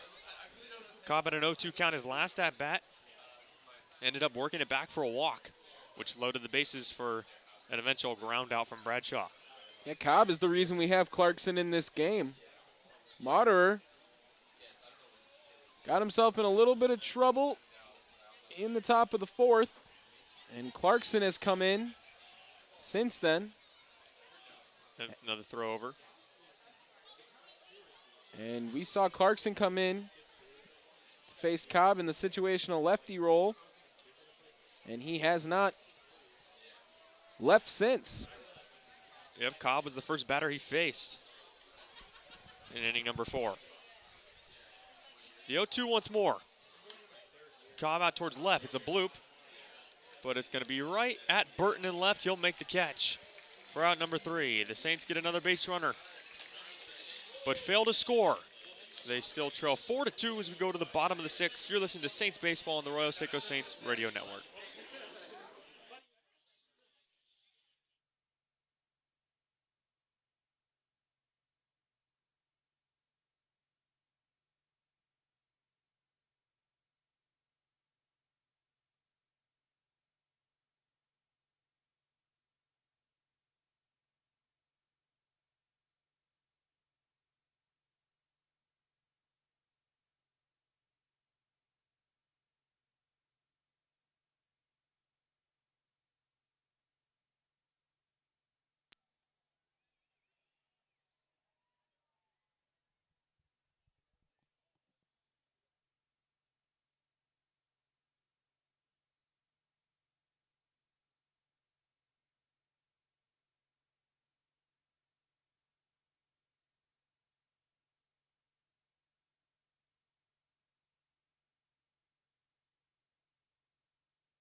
bottom of the 6th inning. Jack Baird back out there for his 2nd inning of work. You get the 8, 9, and 1 hitters in the Blues lineup, as we are joined by a very special guest. Starter Creighton Hansen of the Saints joins us. Creighton, how are you? Doing well. How are you guys? Not too bad. A lot better now. Yes. Creighton Hansen, a guy who always puts a smile on your face when you walk past him for the Saints. Guy who always seems to be smiling too. Not sure if he's always serious, but a good smile nonetheless. Well, thank you. The 1-0 from Baird is taken. Ball 2. Creighton, first just explain to us how the process of how you became a Saint, how you got over here, and exactly how that happened. Well, for a while, I wasn't really planning on playing summer ball, but then I didn't get as many innings as I thought. So towards the end of the year, my coach was looking to get me on a team where I could. That ball's gone. A solo shot for Grant Burton. And the Blues add to their lead 5-2 here in the bottom of the 6th. And what a way to ruin the interview with Creighton Hansen. Yeah. Just trying to tell us how he loves to be a Saint so much. And Grant Burton, the guy who struck out twice already today, now gets us crowd a little bit more excited with the first home run we've seen and a 5-2 lead for the Blues. Creighton, why don't you keep telling us how your journey to being the Saint. So towards the end of the year, April, May-ish, Pelfrey, our pitching coach, just started calling around, and he liked the fit with the Saints, so put me on that team. And I had a couple friends already coming here, so it was a good fit. Yeah, a lot of Wichita State guys, or at least former, with Marsh and Elliott. And how does that make the transition easier when you know a couple guys and, you're coming from Kansas and now out to the West Coast and a little bit different game, a little bit different weather, it's a different setting. So how does that transition become easier with Cooper and Blake already coming with you? I think it's nice because Blake and I actually live together in Wichita, and we live together here, so it's not a whole lot different. The only thing to adjust to now is the environment of Pasadena. How you liking it so far? I like it a lot. Food's good. The weather's pretty nice. It was hot for a while, but it's been really nice lately, so it's pretty cool. Yeah, it starts to cool down once it gets to the nights, as that one's lined into right for a base hit. So Baird, who had a 1-2-3 inning in the 5th, allows a solo shot and a single to right. This time to Mercado is the 2nd of the game. And Cermak will now come up. Now, Creighton, how did COVID affect baseball for you? Not playing for a while. How did it affect you? How did you train? How did you stay ready with having a long pause? Well, the COVID ended up biting me a little bit because I went home, I trained.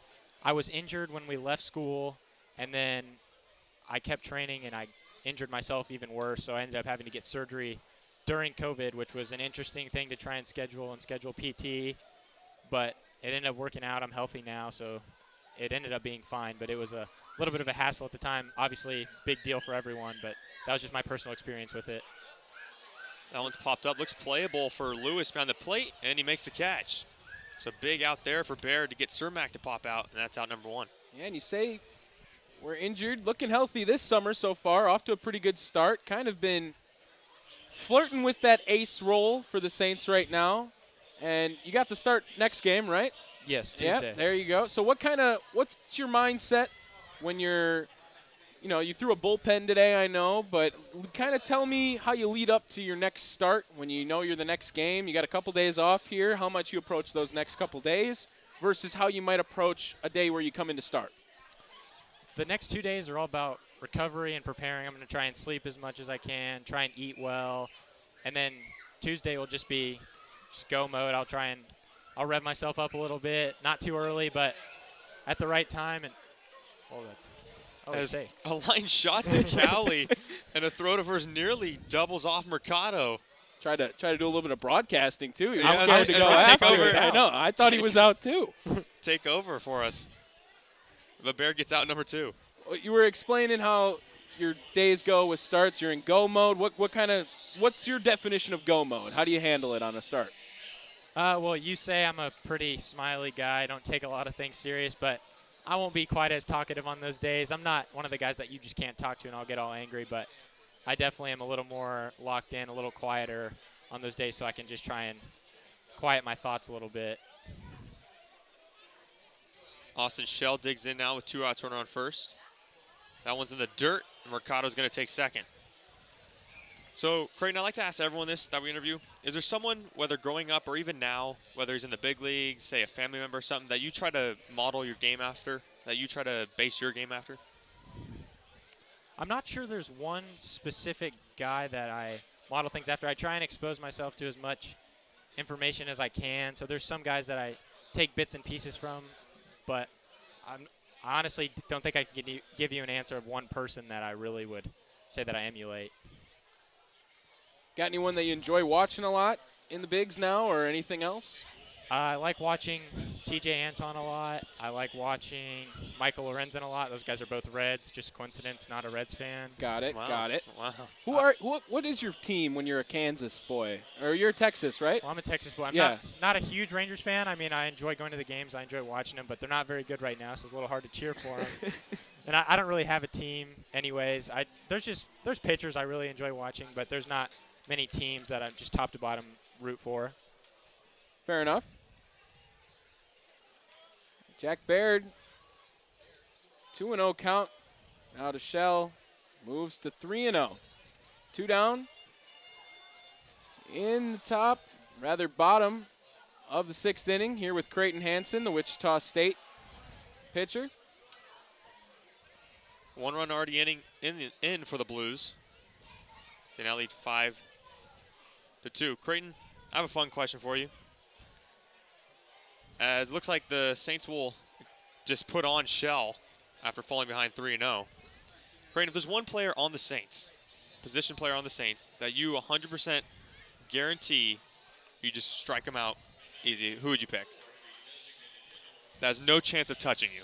No chance. I don't think there's no way I can give that answer about a teammate. No? I'd probably say Blake just because he's my best friend, just to jab at him, but that's not true. Grounded to third off of Callie's glove. Able to knock it down, but probably should have been the end of the inning there. And now the bases are going to stay juiced for Tate Samuelson. Now, Creighton, you got a pretty big stature, good broad shoulders on you, nice tall frame. Did you only play baseball growing up? Did you do anything else? Were you a football player, basketball player with that frame?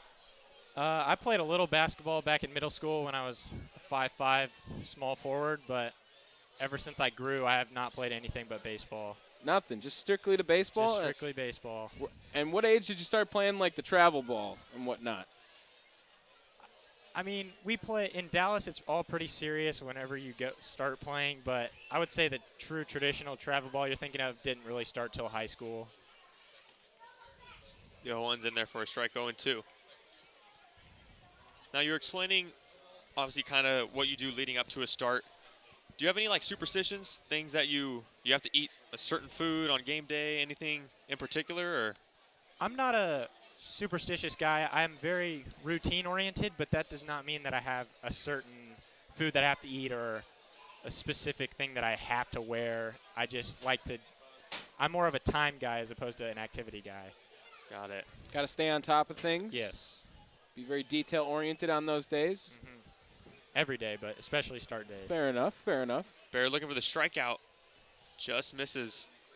And it'll be 1-2 now on third baseman for the Blues, Samuelson.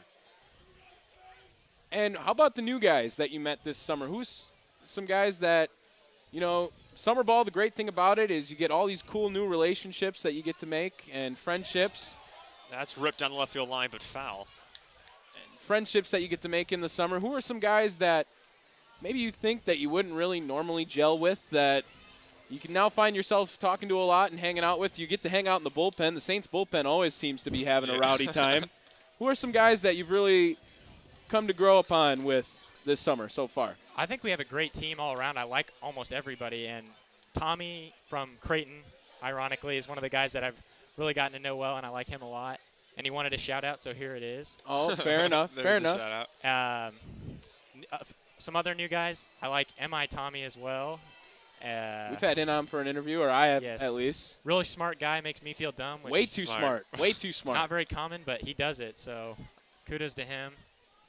I mean, there's so many guys that I could name, but those are the two off the top of my head, and they both are named Tommy, so that's probably why. But that one misses. Now a full count. And what is the origin of Creighton? How'd you get that name then? Obviously, everyone knows the college in Nebraska, but Yeah. very uncommon, uncharacteristic first name. Right. Well, my parents are both from Nebraska. My dad went to Creighton. Wow. Claims I'm not named after the school, but I think it's probably pretty obvious that I am. Playable for Lewis on the pop-up, and he makes the catch. And Baird will strand the bases loaded. So big inning for the Blues, but they only get one. Creighton, thank you for joining us. Thanks for having me. Appreciate it was a lot of fun. Sunshine, the nickname dubbed Yes. for him. Starting to The stick. long blonde hair. Looks great. Same Looks nickname at great. school. Okay, there it is. Thank you, Creighton. And good luck on Tuesday. Awesome. Thank you. Yeah. And the Saints trail 5-2 going to the 7th.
We play the top of the 7th inning with the Saints now trailing by 3, 5-2.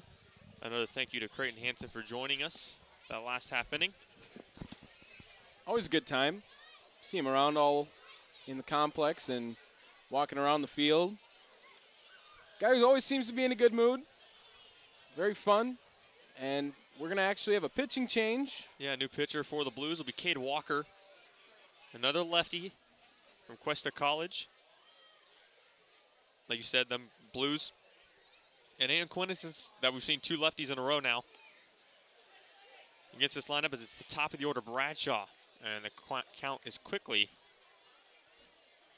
1-1.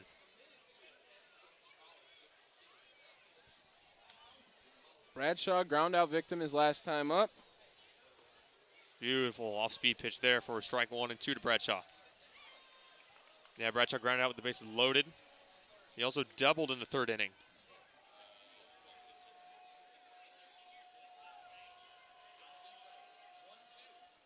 1-2's outside, and it'll be 2-2. I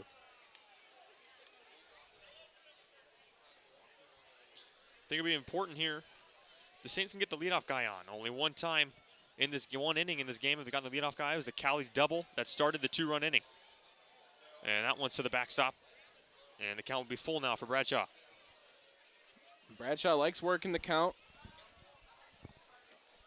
And we've seen a lot of his success from the command for a lot of pitchers when he's in the leadoff spot. Start an inning, as we said, don't like to lock the leadoff guy. And they're going to do it right there. Yep. Good job by Bradshaw to work the count back and get an inning started with a walk.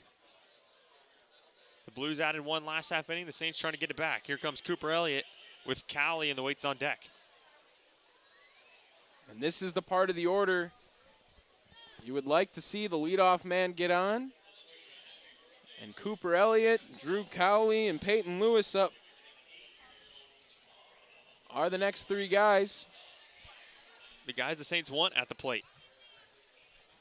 Looks like Kyle Sonduk throwing a little bit in the bullpen for the Saints.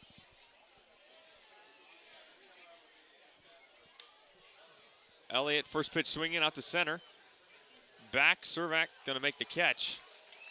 And Elliott's retired on one pitch for out number one. Put a little bit of a charge into that one, but unfortunately, pretty much right at Cermak.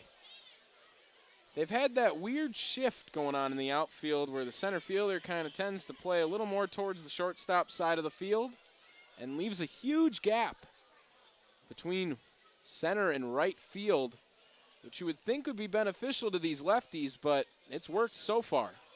That pitch taken high to Cali now. Ball one. That's Chomko in the bullpen as well.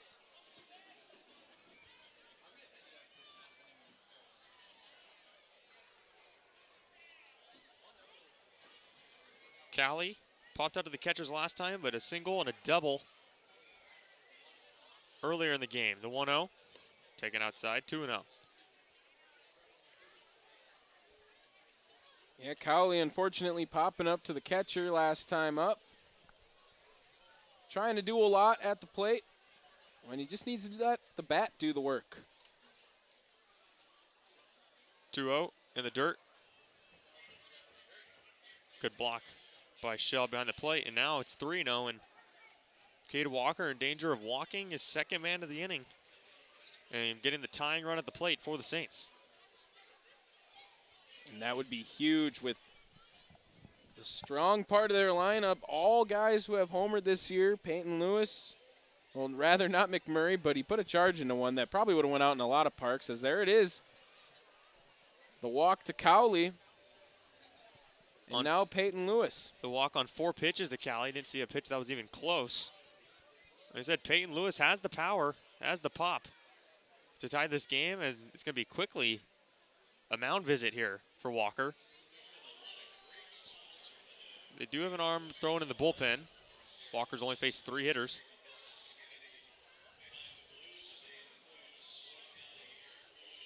Trying to settle him down here, Peyton Lewis trying to find a gap somewhere. Still only 1 out in the inning. And another opportunity for the Saints. Have had a lot of them to try to get this ball game a little bit closer. Have only succumbed to 2 runs so far in the ball game. The big fly from Burden last inning gave them another cushion for the Blues. Now 5-2 in the top of the 7th inning. But looking to do a little bit more damage after they've gotten to these relief guys. Clarkson was able to come in, settle things down a lot for the Blues. But Walker finds himself in some trouble in his first inning of work. Yeah, Lewis 0 for 2. He's also been hit by the pitch.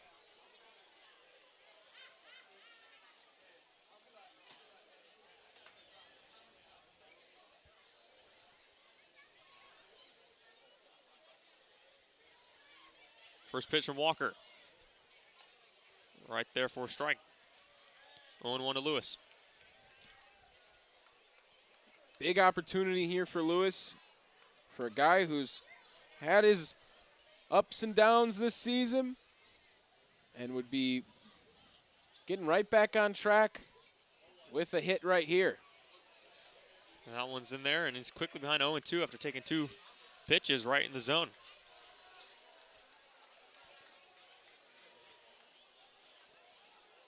Prime opportunity here for the Saints to get back in this one. First and second with 1 out. Lewis, though, behind in the count 0-2 with McMurray on deck. Lefty-lefty matchup. Wind up in the pitch. Runner takes off. Throw down from Shell. It's going to get down the line. And that's going to be Bradshaw coming in now. Cali on his way to third. Bradshaw scores.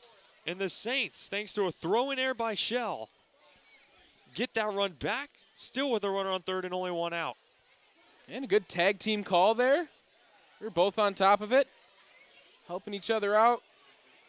And again, it's the wheels of the Saints making things happen. How many times in these Saints games have we seen opponents' catchers throw the ball down the left field line? Yeah, they like to be aggressive on the base paths, the Saints. They have been all season. We've preached it. We knew the bats were going to come around, but we've seen all year the speed. And Peyton Lewis unfortunately punched out on it. And McMurray is down 0-1. Yeah, Lewis strikes out on the play, but the Saints get that run back. And now they have that other run 90 feet away. 2 outs in the inning. McMurray chops it down. It's 0-2. McMurray's already got a single today. Infield hit. But another run would go a long way here. Able to keep chipping away. And McMurray is looking to keep adding to the comeback. Yep, looking for a 2-out RBI here that could get the Saints within 1. 2, and he gets just that.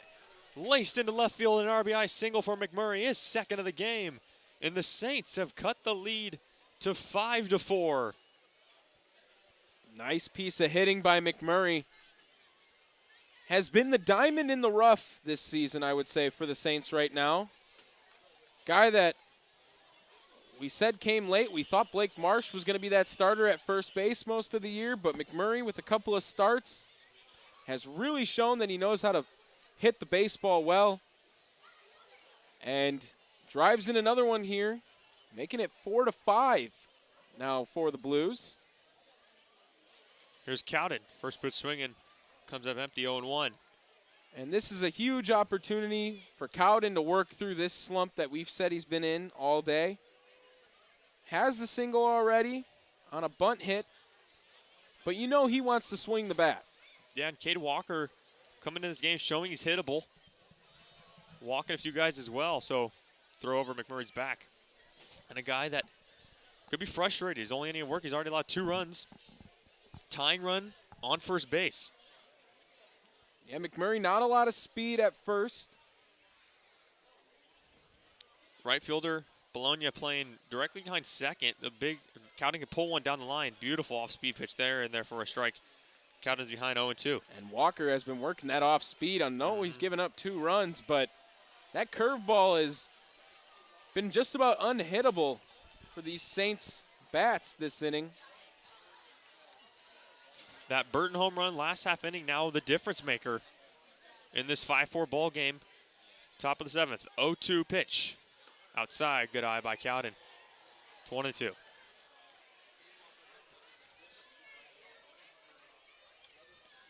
And Baird obviously allowed the solo home run. Got into trouble with the bases loaded even after the error by Cali, but got out of it. And that's obviously big right now, keeping them in the game, because that could have got ugly for the Saints if the Blues really had a chance to pour it on. 1-2 outside. Shell, nice pick. And Cowden's worked it back to an even count. Yeah, and you got to applaud the Saints' effort. You know, after coming from a long bus ride, pretty much having to run straight to the field, getting to batting practice, no wonder they had trouble getting started early.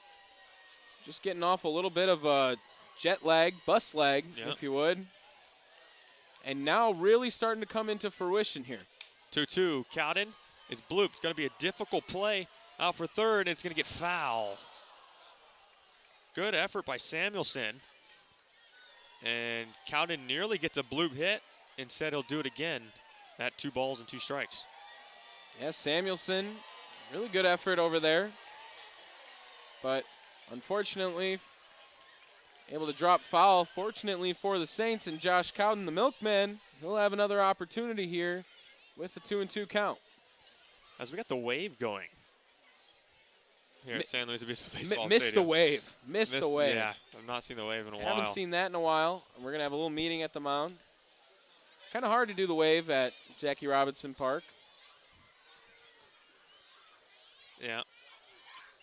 When you get a larger crowd like this, much easier.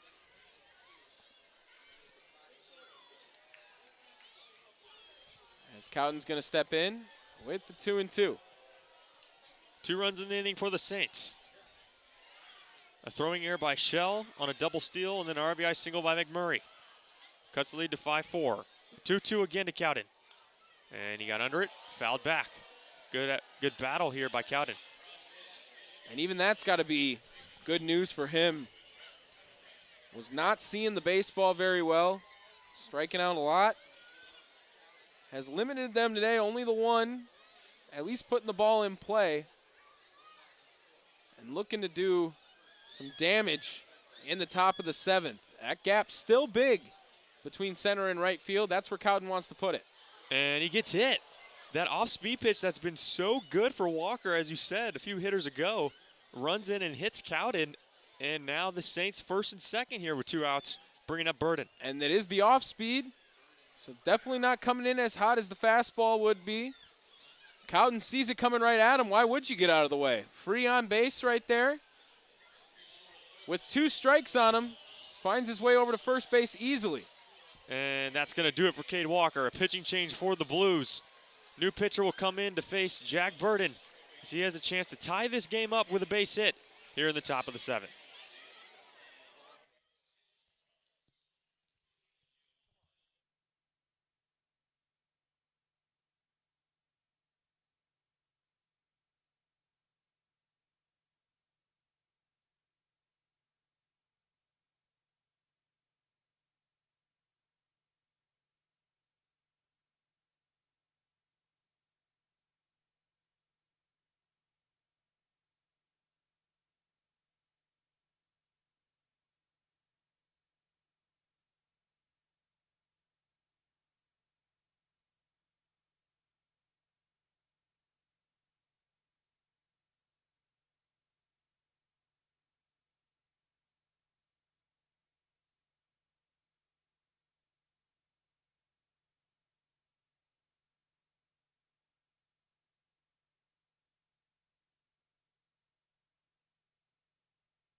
And with that, we got a pitching change here in the top of the 7th. It's going to be Luke Bell out of Xavier University coming on the bump to face Jag Burden. Yeah, not an easy situation to come in to with 2 runners on, with the runner on second being the tying run. But he comes in and fires a first pitch strike to Burden. Burden, uncharacteristically, no hits today so far. He's due. Ground ball is short, a walk, and a strikeout. No better time to get it than right now. Runner in scoring position, and the 0-1. pitch. Swung on a miss, and Burden's in the hole now, 0-2. Burden still does a lot of work behind in the count. Handful of his hits coming with 2 strikes on the year. We'll see him choke up a little bit, take a little bit more of a defensive swing. And he's going to need a little bit of a deep single to score McMurray at second.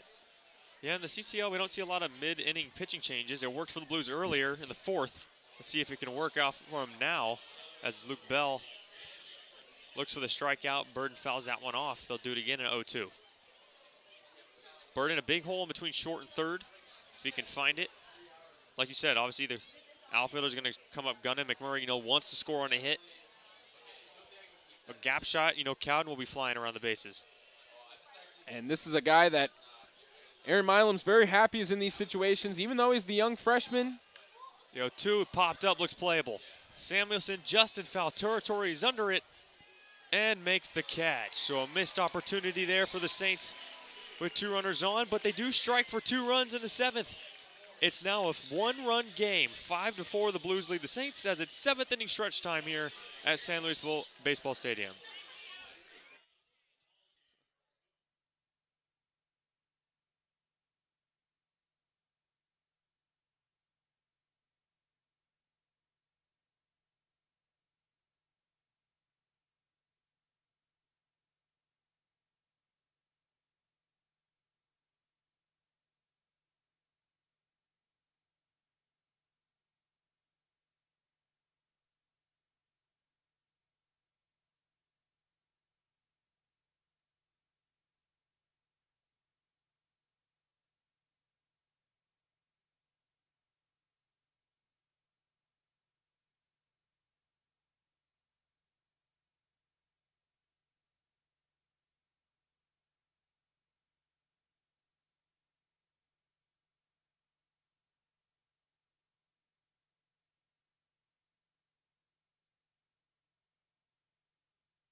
New pitcher for the Saints, John Chomko will take over for Jack Baird as that ends his night, with the Saints now down only a run.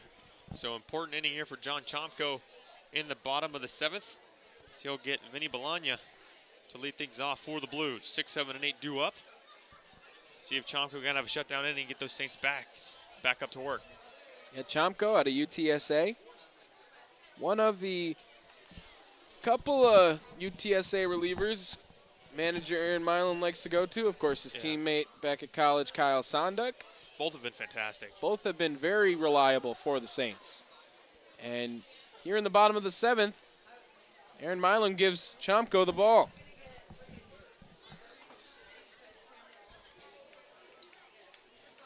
The 1-0 from Chomko. Right there for a strike, 1-1.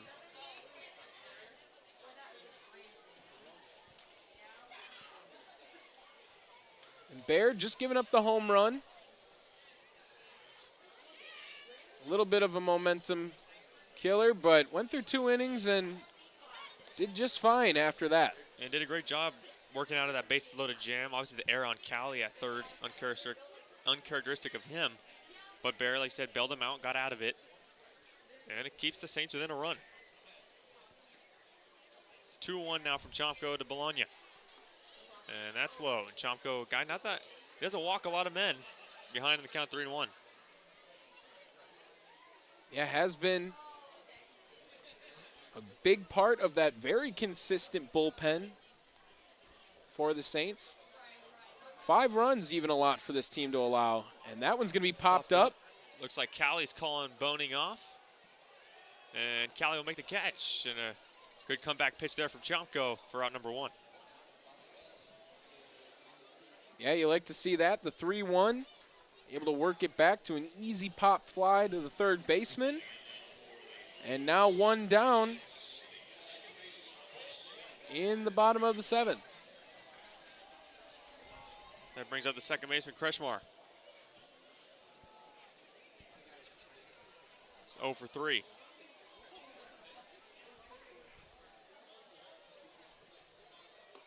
First pitch to him, catches the outside corner, 0-1. And after scoring again, 2 runs in the top of the inning, a quick bottom of the 7th is what the Saints and John Chomko are looking for to try to keep the momentum in their favor. That one's taken inside, ball, 1-1. Like I said, the Saints, when they get their wins a lot this season, it's when they get off to a great start. Not many come from behind wins. That's what they're going to have to do here. That one's right there, 1-2. Well, and unfortunately, getting off to the slow start in the beginning, getting a little roughed up in the first 2 innings, a 1 spot in the first and a 3 spot in the second, were the first 4 runs of the game, then a 2-run 4th inning, as that one's going to be fouled straight back.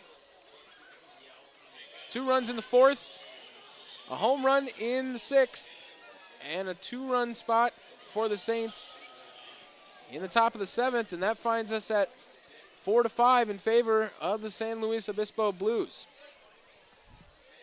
1-2 from Chomko. High and outside, 2-2.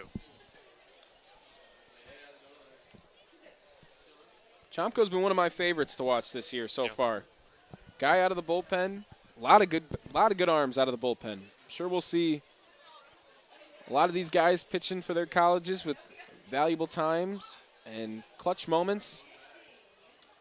2-2. Chopped foul. Chomko looking for his first strikeout of the night.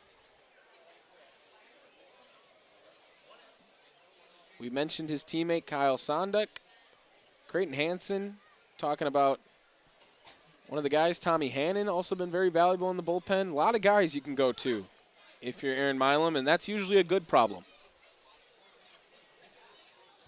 2-2. Fouled back just wide of us again. We're going to get one, Tommy.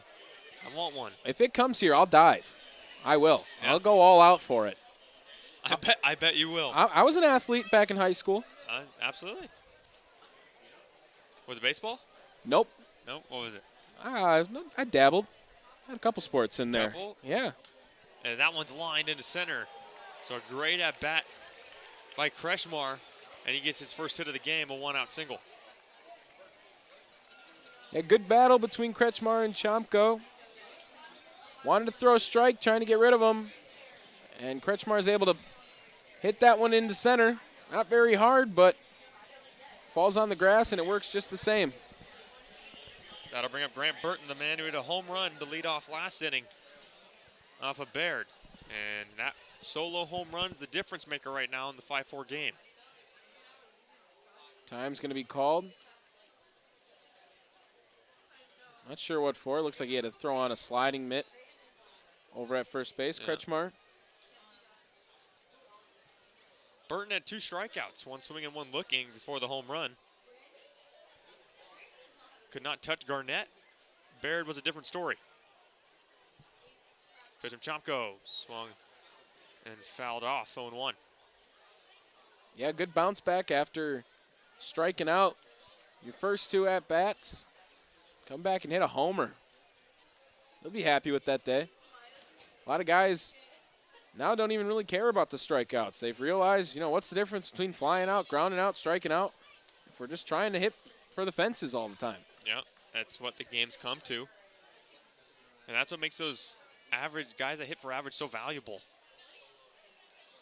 Because there's not many of them.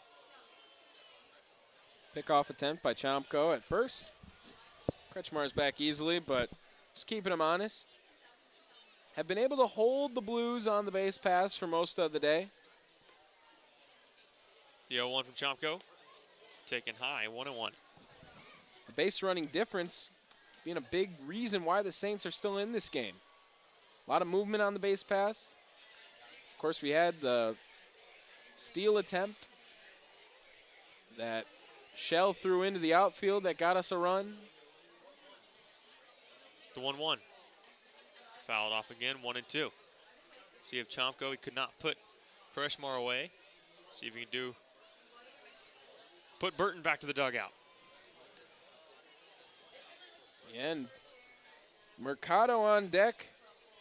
2 hits as well. And then the top of the order comes back up, and you don't want to get there with anyone else. Might as well wait for them to come up in the 8th. Prolong them as much as it can, and Chomko's got another pickoff attempt. Yeah, that combination of Cermak, Grotto, and Shell have been deadly for the Blues. Don't want to face them with runners on. Chomko, a little bit of high throw on the pickoff attempt. But he's back. See if Chomko can get a strikeout or a ground ball that could possibly result in a double play. Like you said, the Blues haven't tested Lewis's arm yet. Chomko, keep an eye on Kreshmar. Slide step, fastball blown by him. And Burton gets the hat trick, his 3rd strikeout of the night. Well, very nice slide step pitch by Chomko, switching it up a little bit. Obviously coming from the stretch with the runner on base, but taking a little bit of a quicker step and able to blow that one right past Grant Burton. That'll bring up Ruben Mercado. He has 2 hits. Came around to score in the 2nd.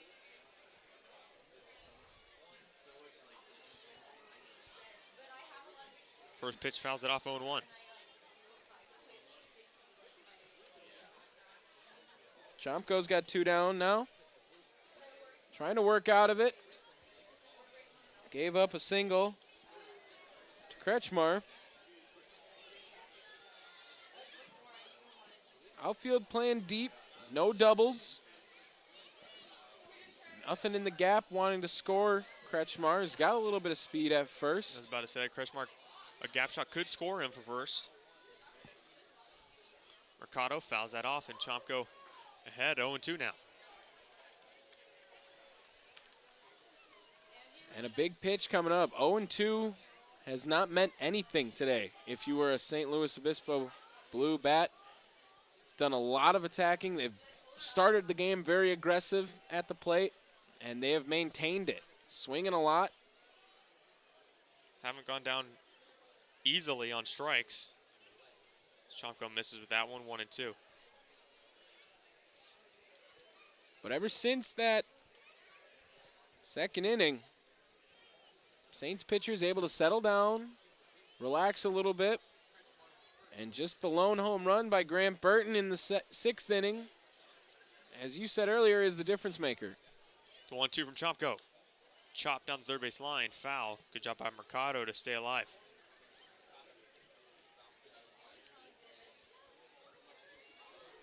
And it will be Boning, Cobb, and Bradshaw coming up for the Saints in the top half of the 8th. The 8, 9, and 1 hitters before we get to the Elliott, Cali, and Lewis. 1-2. It's a little chopper slowly to Boney. He's going to have to be quick with it. Picks it. Strong throw. Got him by a step. Great play again by Brendan Boning at shortstop. And a good inning for Chomko. Keeps the deficit at 1 for the Saints. They're down to the last 6 outs. 8, 9, and 1 due up as we go to the top of the 8th.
Brandon Boning will lead things off for the Saints in the top of the 8th, trailing by a run. He'll be followed by Jackson Cobb and Connor Bradshaw. And Tommy, both innings that the Saints managed to score 2 runs, they had the leadoff man on. See if Boning can do that here in the 8th. Looking to replicate that. Brandon Boning has been hot as of late. Couple of hits yesterday. Another one today. And it'd be a big deal to get that leadoff guy on, like you said, top of the 8th. Still got some time. Just need the 1 run to tie it up, 2 to take the lead. First pitch swinging and coming up empty 0-1. But you'd like to get it as quick as possible.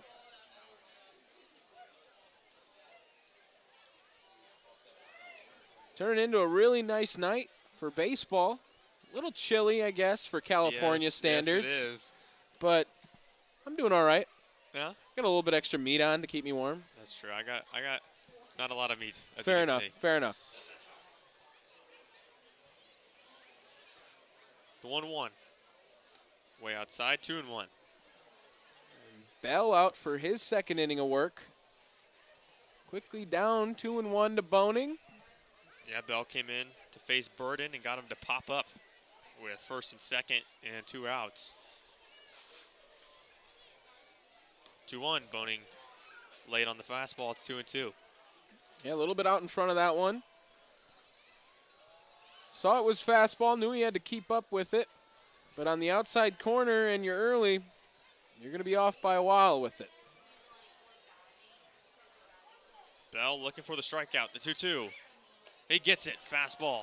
Blown by Boning for out number 1. Yeah, an unfortunate strikeout from Boning. His 15th on the year.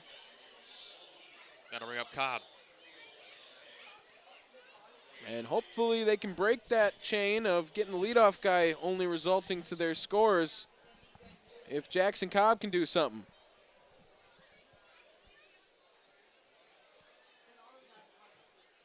Cobb over 2 with a walk. Pitch, taking low, ball 1. And any way to get on base now for Cobb, a guy with a lot of speed, a lot of excitement on the base paths whenever he's on, and would be very big with the top of the order coming up next. That's blooped out towards left center. Coming over is going to be caught by the center field, Cermak.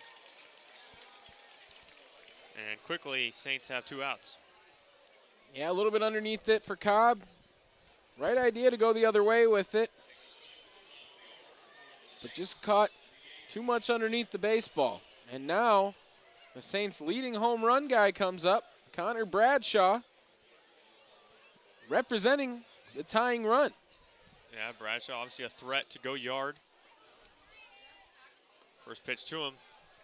He's taking for a strike. He already has 1 extra base hit. He doubled back in inning number 3. Has not hit a home run outside the first inning. Outside the leadoff spot, in fact. Or outside of Pasadena. Right now would be a good time to change that, as nearly hit somebody. Looked like he got out of the way. And it'll be 1-1.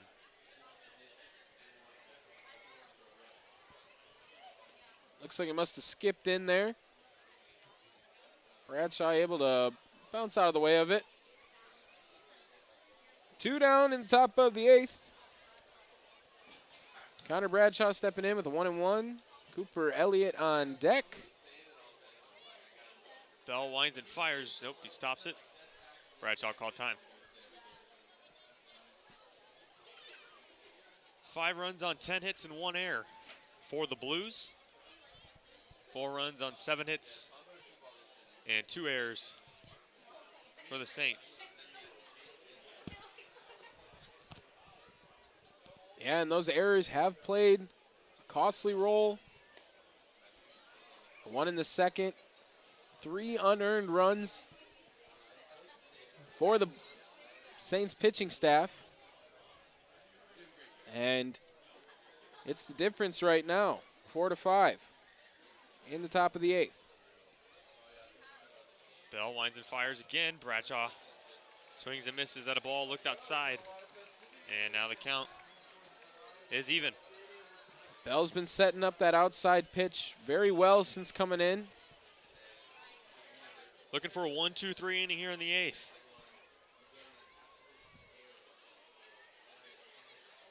He winds and fires. Way up and outside. We got a full count. Big moment right now under the lights. Full count, top of the 8th. Down by 1. Almost feels like October baseball with the little bit of chill in the air. Fans on the edge of their seats kind of thing. But that's just summer ball. 3-2. It's grounded to short. Fielded by Mercado. Throw to first, high and wide. And Bradshaw hustling down the line. We'll get to first on the air. Yeah, able to avoid the tag at first base as well. And a huge effort play by Bradshaw and an unfortunate error for the Blues. But now, a little bit of speed on the base pass, and Cooper Elliott coming up with 2 down. Absolutely. A routine ground ball to short. Mercado airmailed the throw. And you wonder if he saw Bradshaw sprinting down the line and realized how close of a play it was. It could have affected him. But that's why you hustle out of the box. Exactly what Bradshaw did. And see, the Saints have been a great team all year on capitalizing on defensive mistakes from their opponents. To see if Cooper Elliott and the Saints could do that here in the 8th. A gift from the Blues. And let's see if they put Bradshaw in motion at some point during the at-bat. Elliott swings at the first pitch. Guy who's been known to steal a couple bases. And a single would score him then, maybe. Yeah, and I wouldn't mind sending him. If he gets caught, okay, you have Elliott lead off the 9th with only down by, if you're down by 2, it's a different story. But only being down by 1, I don't mind trying to get him in scoring position here. The risk outweighs, the reward outweighs the risk, rather. Excellent, exactly. But it's 0-1 to Elliott. And Bell's going to throw over, knowing that's a possibility of Bradshaw taking second.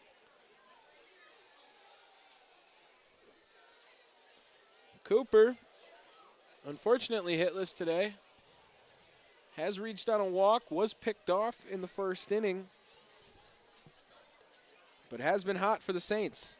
The 0-1, beautiful pitch by Bell, catches the corner, 0-2. That's a pitch that even if Elliott swings at, not much he can do with that one. Yeah, I've said that outside corner by Bell has been set up very nicely, and he's sticking to it. It's a hard ball to hit for lefties. You saw Cobb try to do the best with it, and he was only able to fly out. The 0-2, Bradshaw takes off. Pitch outside. Throw from Shell is up the shortstop's line. And Bradshaw with the stolen base. And a base hit here can tie the game. Yeah, and a very big steal of the base now for Bradshaw. We hinted at it at the beginning of the at-bat. I think that was a smart play by Milam and the Saints. Get him in motion. Now golden opportunity here for Elliott to even this game up. Fly 4, runner on second. The 1-2 pitch. Taken, strike 3 on the outside corner. Elliott goes down looking. And the Saints leave the tying run on second. We'll go to the bottom of the 8th with the Saints still trailing by 1.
John Chomko back on the mound for his second inning of work, as he'll get a tough part of the order for the Blues. Top of the order, Cermak, Grotto, and Shell.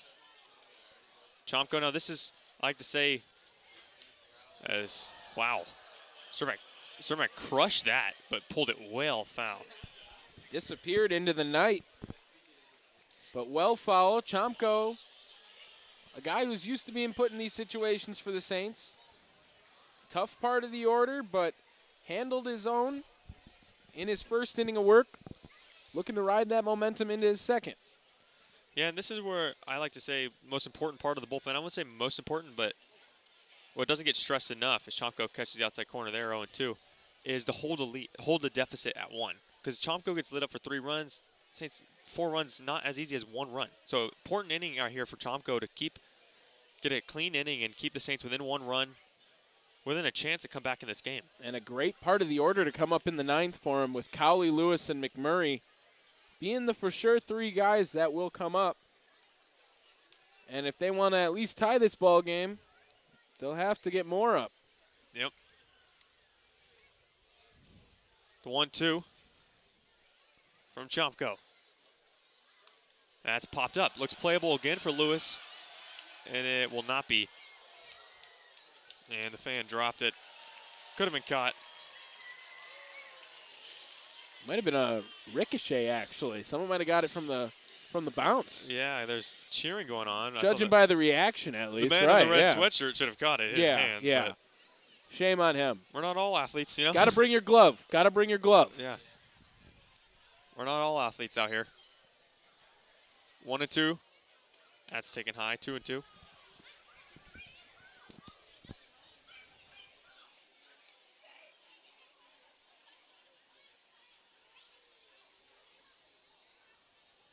Cermak has had a couple problems. 2-2. He swings out one in the dirt, and Chomko gets his second strikeout of the night. Retires Cermak for out number 1 in the 8th. And that's a huge out number 1. Yep. These next 2 guys, Grotto and Shell, with nobody on for them is good news for the Saints. 1 down. Mason Grotto coming up. Guy who's already got a double in the game. Looking to get it out any way he can is Chomko. Check swing. He went. 0-1. Yeah, he doubled back in the 4th. He scored in the 1st and 2nd inning. Reached via fielder's choice and via an error.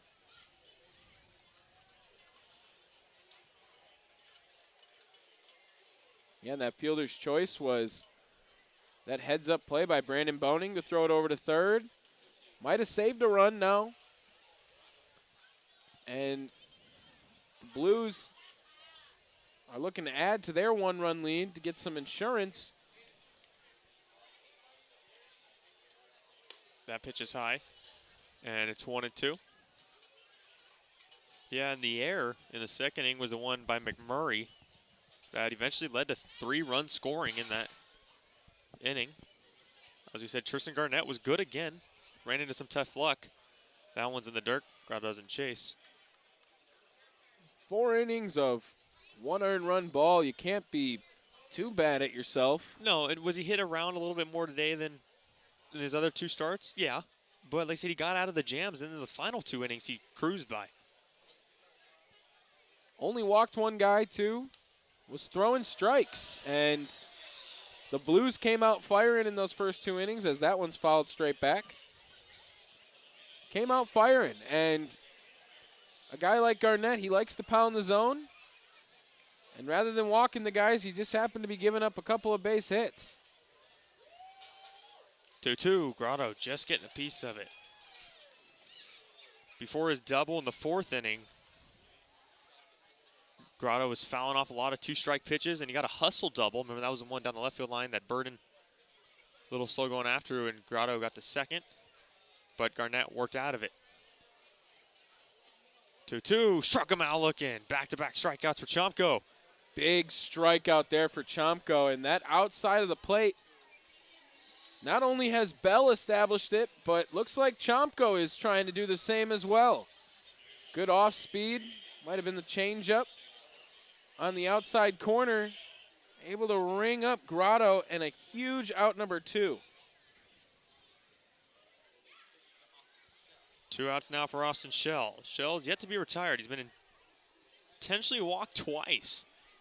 The last time had a 3-0 count, and they just decided to put him on. But he doubled, singled, has been intentionally walked twice. So he's definitely been the guy the Saints have had trouble with tonight. As Chomko fires ball 1. Yeah, and he's always been their guy at the catcher position. We've seen him now for the 3rd time. Has collected hits in each of the other 2 games. And now Chomko gets the chance to go after him. And Shell does the same thing. Lines that over the shortstop's head into center. He's got his 3rd hit of the night. 5th time reaching base. A 2-out single. And just an excellent piece of hitting today from Austin Shell. The double, 2 singles. No wonder they walked him 2 times intentionally already today. Has been a guy that the Blues can rely on to get on base when he's up. Heck of a ball player. That'll bring up Vince Martinez, the DH. He had an RBI single in the 2nd. Reached Vin Air his last time up in the 6th inning.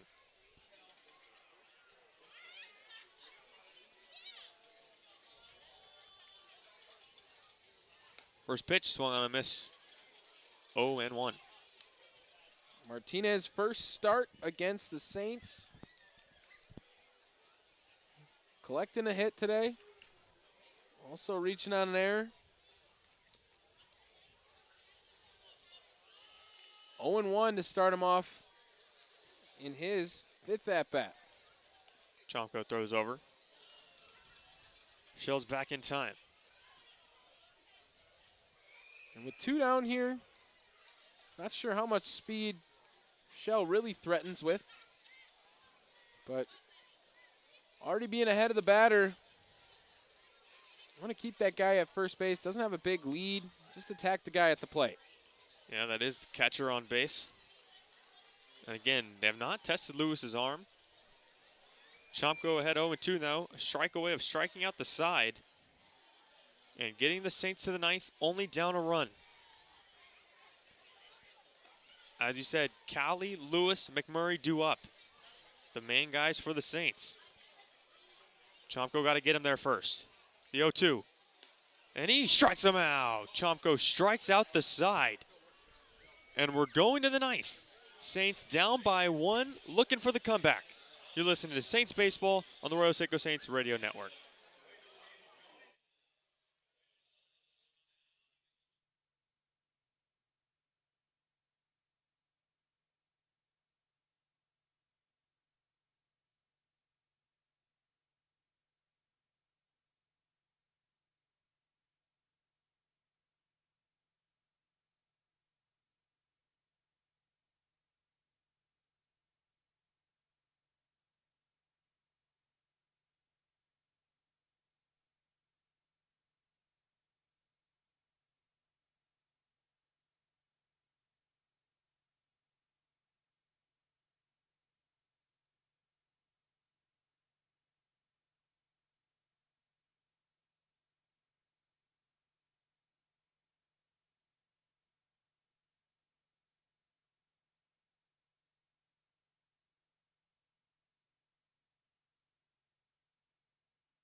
Top of the 9th, Saints trail by 1 with the right guys coming up. Drew Cali to lead things off. And the umpires are checking the glove of pitcher Luke Bell on the mound right now. Well, wondering if there's any spider tack or something. I wonder what's going on here. The umpires just checked it?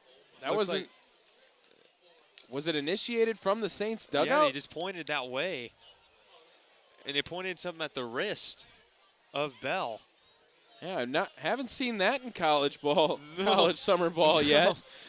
No. I guess it's able to happen. When the Blues head coach went out there, you saw the umpire point towards the Saints dugout. You wonder if Milam had anything to do with it.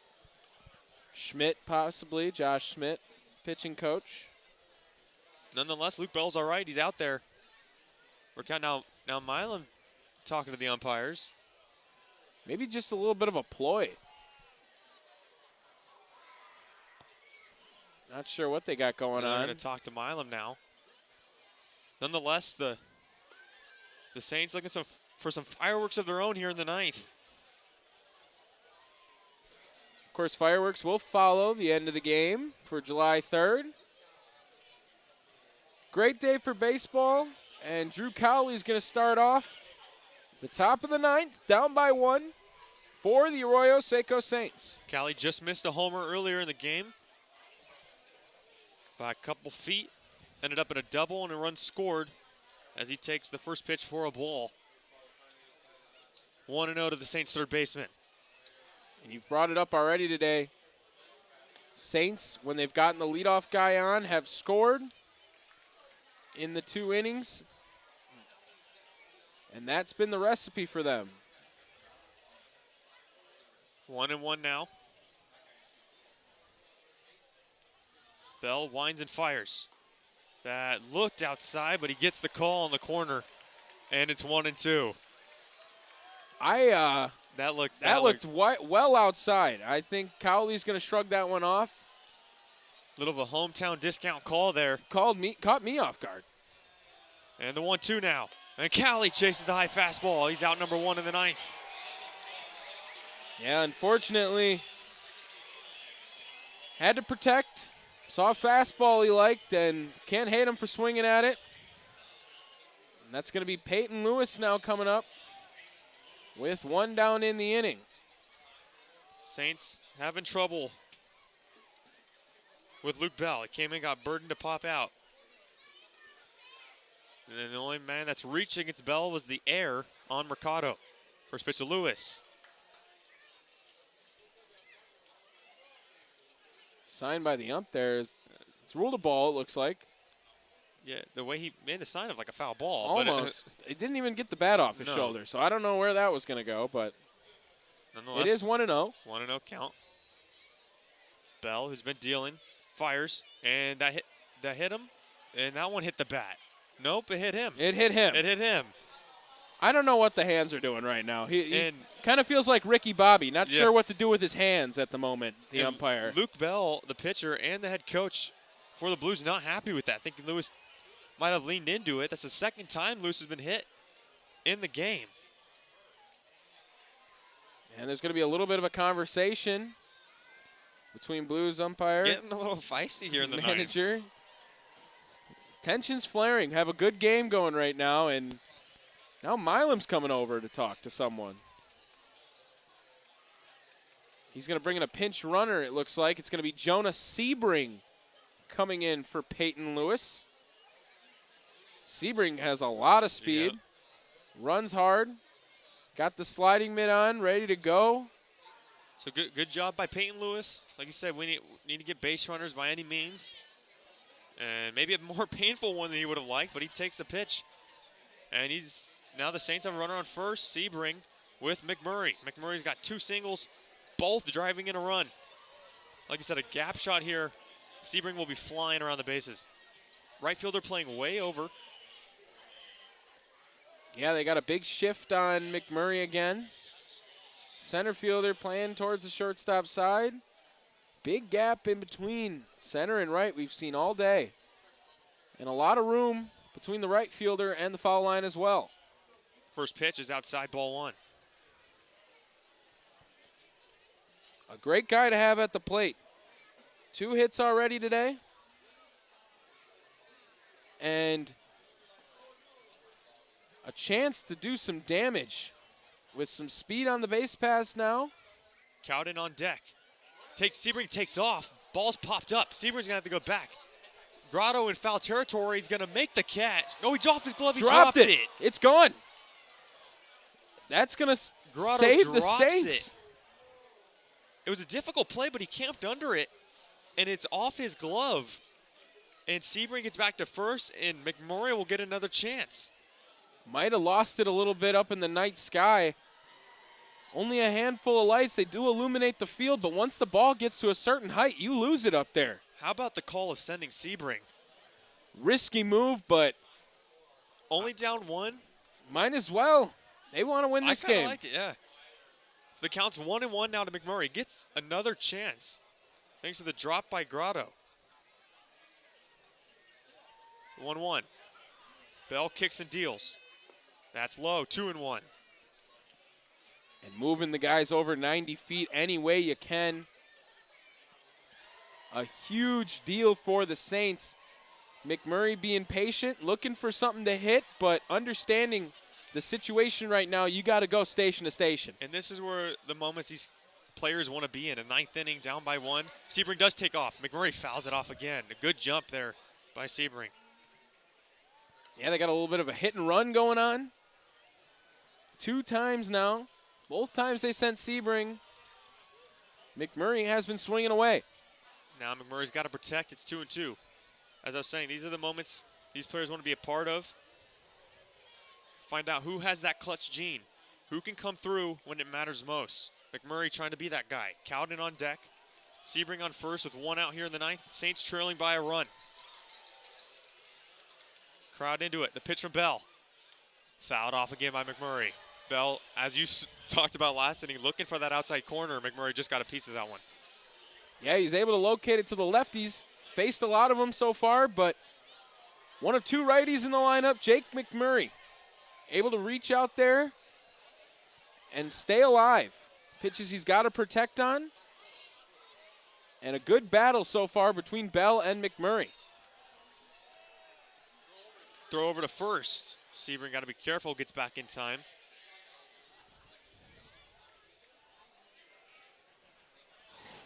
And we'll see what they do now with Sebring and McMurray at the plate. Been very adamant they want to have that man in motion. Throw over again, Sebring back in time. And Bell is zipping it over to first. Wants to keep him honest. And the Saints are happy with that. The more focused they are on the runner, the less focused they are with the guy at the plate. And with Jake McMurray, you should have your full attention focused in on him. Yep. McMurray will capitalize on a mistaken pitch from Bell. The 2-2. Sebring takes off. McMurray lines that one to third. And it was caught in the air. They're going to throw to first for the double play. And in absolute heartbreaking fashion, Samuelson makes the line out. Sebring was on the move, and it's going to be an easy double play and an absolute heartbreaker here for the Saints in St. Luis Obispo. Unlucky from McMurray and Sebring. The hit and run bites them, and the double play ends the game with the Saints falling to the Blues 5-4. The Saints' second straight loss. They'll drop to 9-8, while the Blues go to 15-5. Tommy, a game, they were in it the entire way, and the comeback just came short. Unfortunately, just a gut-wrenching way to end it. A line out on a hit-and-run attempt. Easy double play. Not something you like to see. Unfortunately, Garnett's going to get the loss. Mauderer is going to get the W today. And a hard-fought game by the Saints. Never giving up. Pretty much coming in right off a 4-hour bus ride and hitting straight to the field for batting practice. Not much you can do about that one. Yeah, the Blues now improved to 15-5 and will travel to the Conejo Oaks tomorrow, while the Saints have the next 2 days off before they travel to Orange County to take on the Riptide on Tuesday before returning home Wednesday versus the Barons. For Tommy Wirtz and the entire Arroyo Seco Saint intern staff, I'm Jarrett Thompson. Happy 4th of July. The Saints drop this one 5-4, and we'll see you next time. Thank you, Jarrett. Good night, Mom.